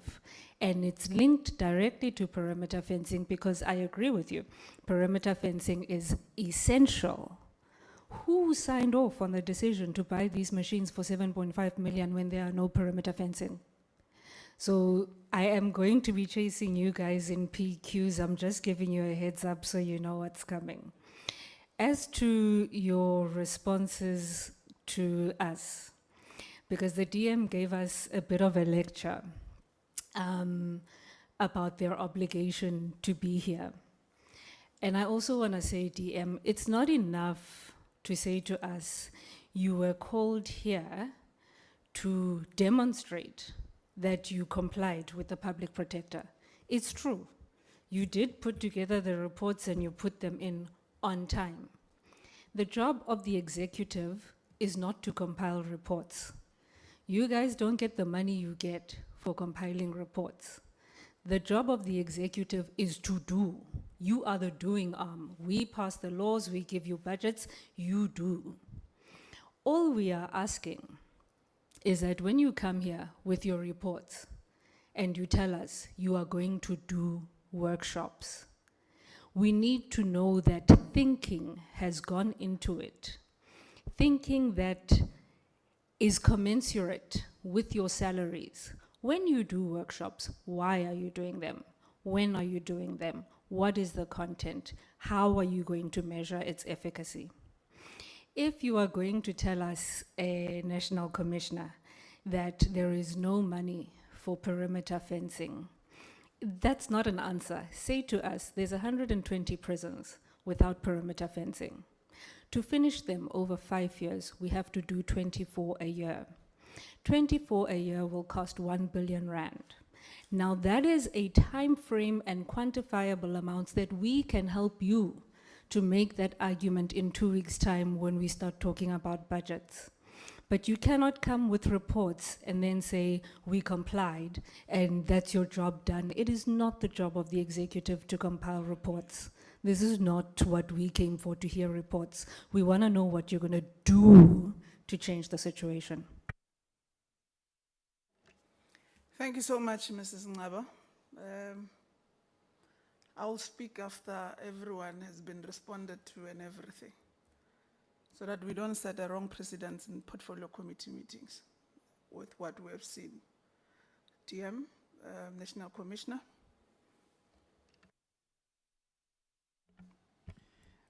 Well, thank you, Honorable Chairperson and honorable members. On the response to the parliamentary question, we also did work on the issue that Honorable Ngaba is raising, and one of the things that we looked at is that there is a difference between a body scanner and a metal detector in terms of pricing and in terms of what they do. So we will be available to answer to follow-ups on that. We are still also looking at the issue of market comparisons, and that's why as a department at the moment from the procurement side, we are implementing a strategy to centralize procurement, because we have 46 management areas, 139 correctional facilities, and our procurement processes were decentralized.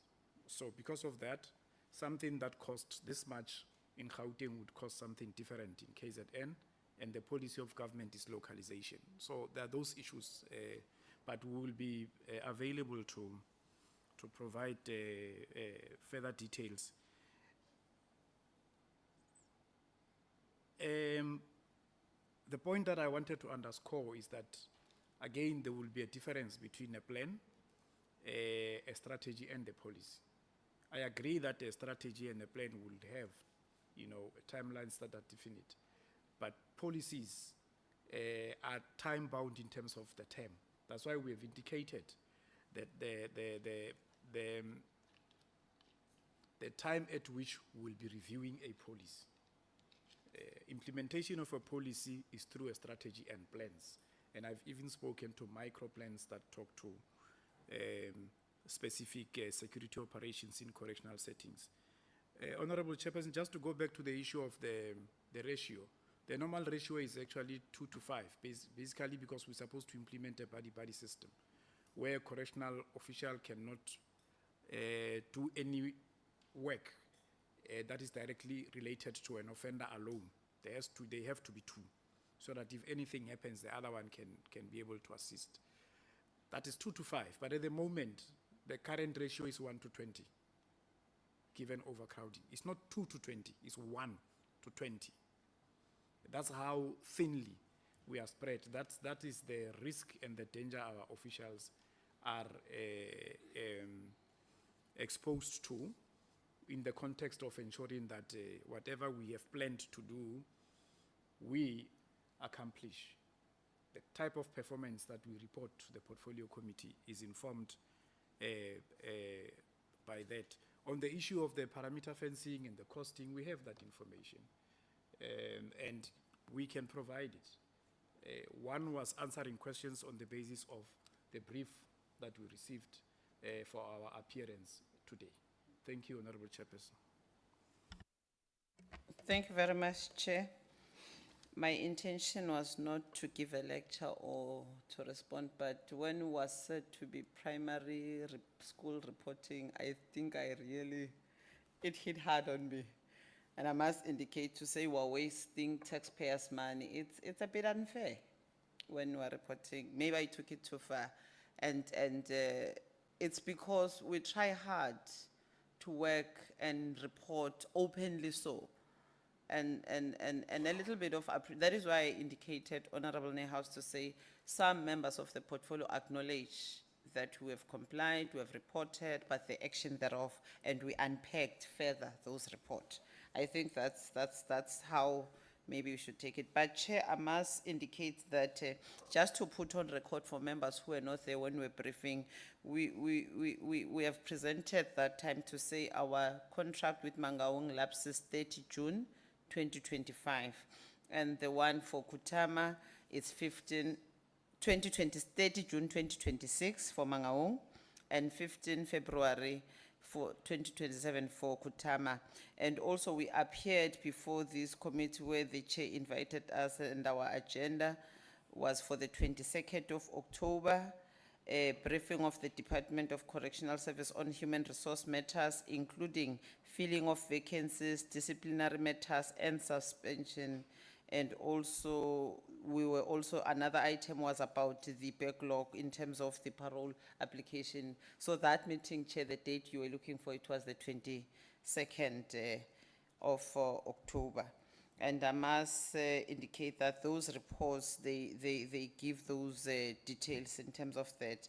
But we remain accountable to this portfolio committee, and we shall accede to any invite by the chair to come and do presentation as we are requested every time the portfolio needs us to be there, whether we're on site doing your unannounced visit in our facilities or your oversight as planned. We shall be there working with you that journey, because we are a team that must work throughout these 5 years as we are here. Thank you very much, Chair.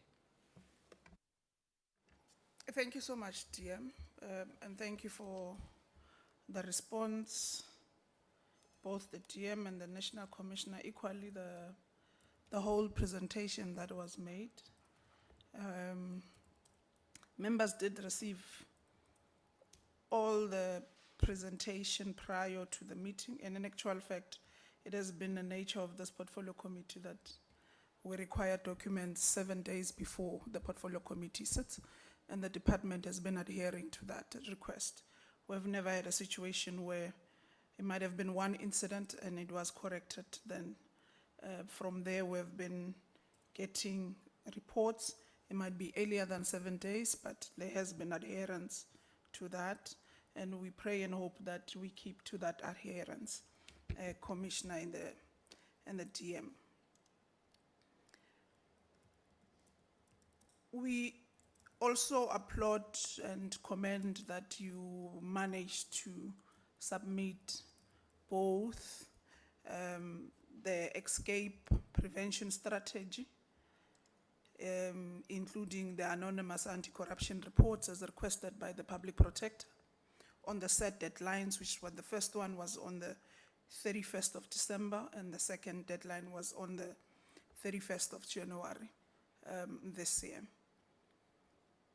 So we do applaud the submission of both as requested as part of the remedial action which the public protector would have requested with regards to the undue delay that was made by the department in reporting the escape of Mr. Thabo Bester. Noting the reports that we have received, there are gaps in them, and what the portfolio committee was pondering on was the gaps that they would have indicated on, but not saying the reports adhering to deadlines was not correct. It was correct and it's applauded, but we must be able to interact and interrogate the reports that are submitted. We are evolving DM, as you would have indicated, as a country and equally as members in society. So we need from time to time take stock on policies and strategies that would have put in place to speak to the current space we find ourselves in and evolve with it. The 10-year strategies on how you embarked in correctional facilities or 15 years can apply now. And I think that's one of the issues that the public protector would have also spoken to, hence seeking those two reports to refine them. And we appreciate that the department would have said and refined both these strategies that it had. But we must find ways to speak to the ratio issue. National Commissioner is a worrying factor. Yes, the outgrowing number of inmates in facilities is not per your doing as the department, but we need to really find ways to work around it. 1 to 20 is a seriously worrying factor, especially to officials. We really need to speak to this matter and just think as a department, including the executive, on how to maneuver and mitigate this so that we don't compromise the safety of officials.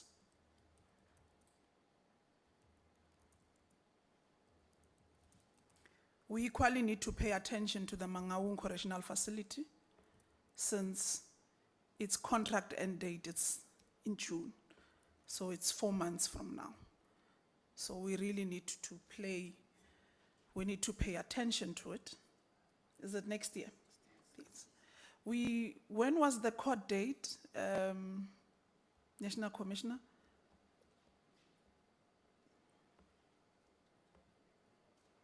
When are we supposed to appear, the department appeared to court on the litigation matter on cancelling the contract with the consortium?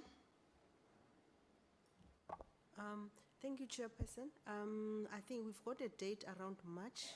I don't have the specific date, but I'll check on my laptop. I'll probably come across it. Okay. Kindly update us on the DM and the National Commissioner, including the outcome of the court appearances on this matter. It has been dragging for too long.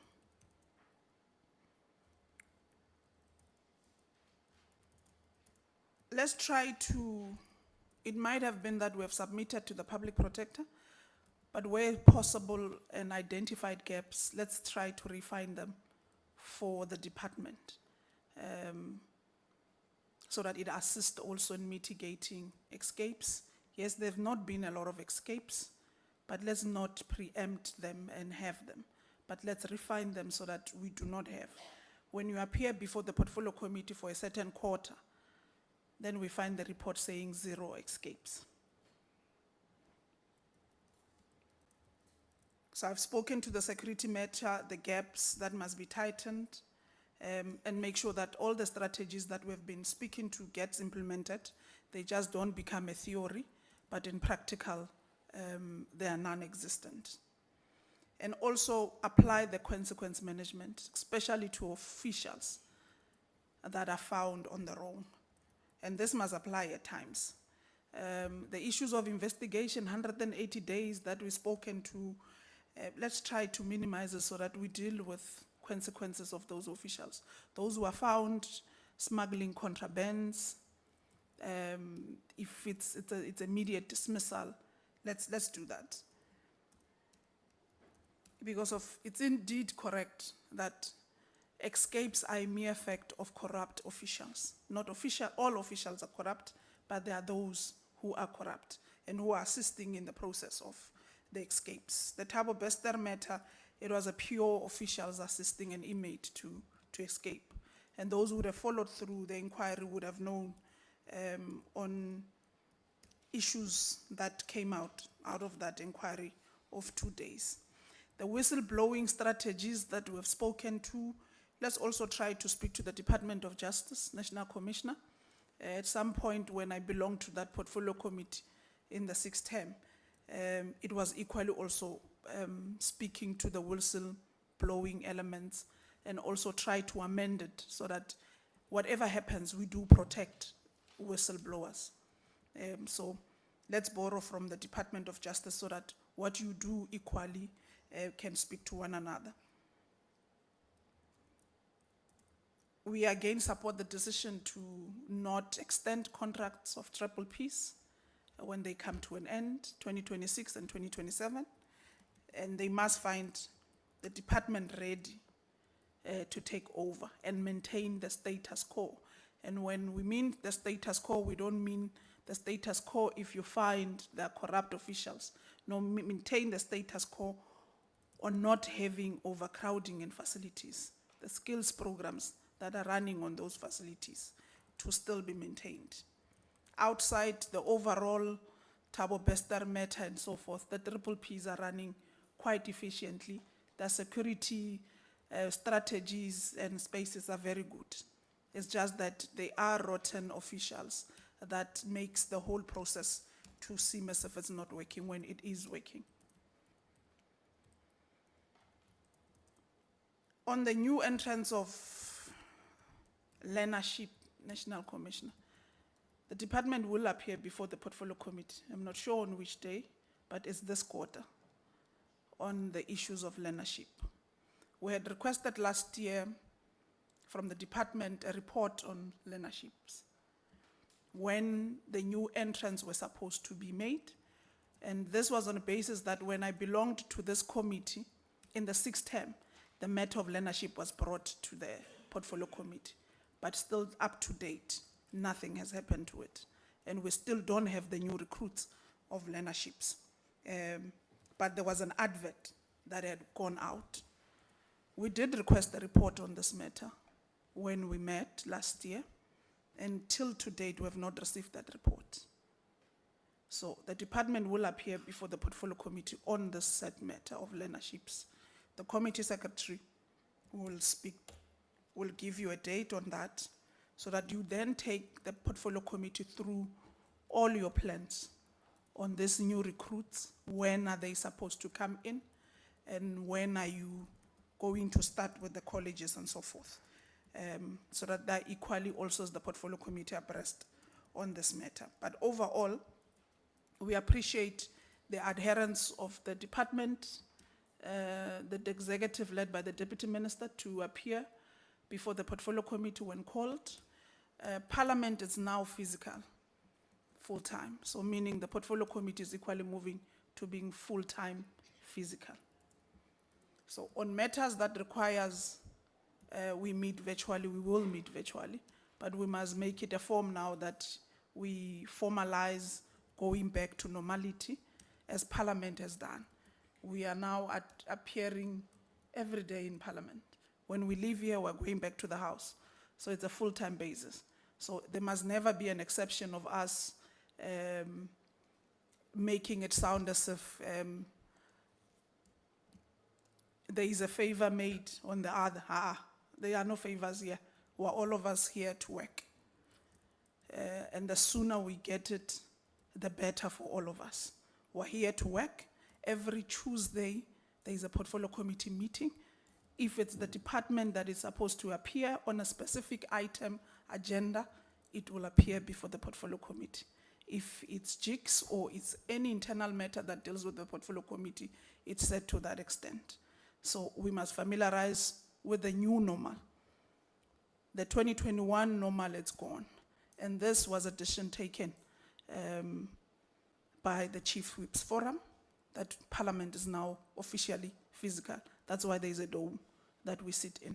So there is expectation that when there's an agenda item, National Commissioner, which speaks to the Department of Correctional Services, there's an exception that the department must be here.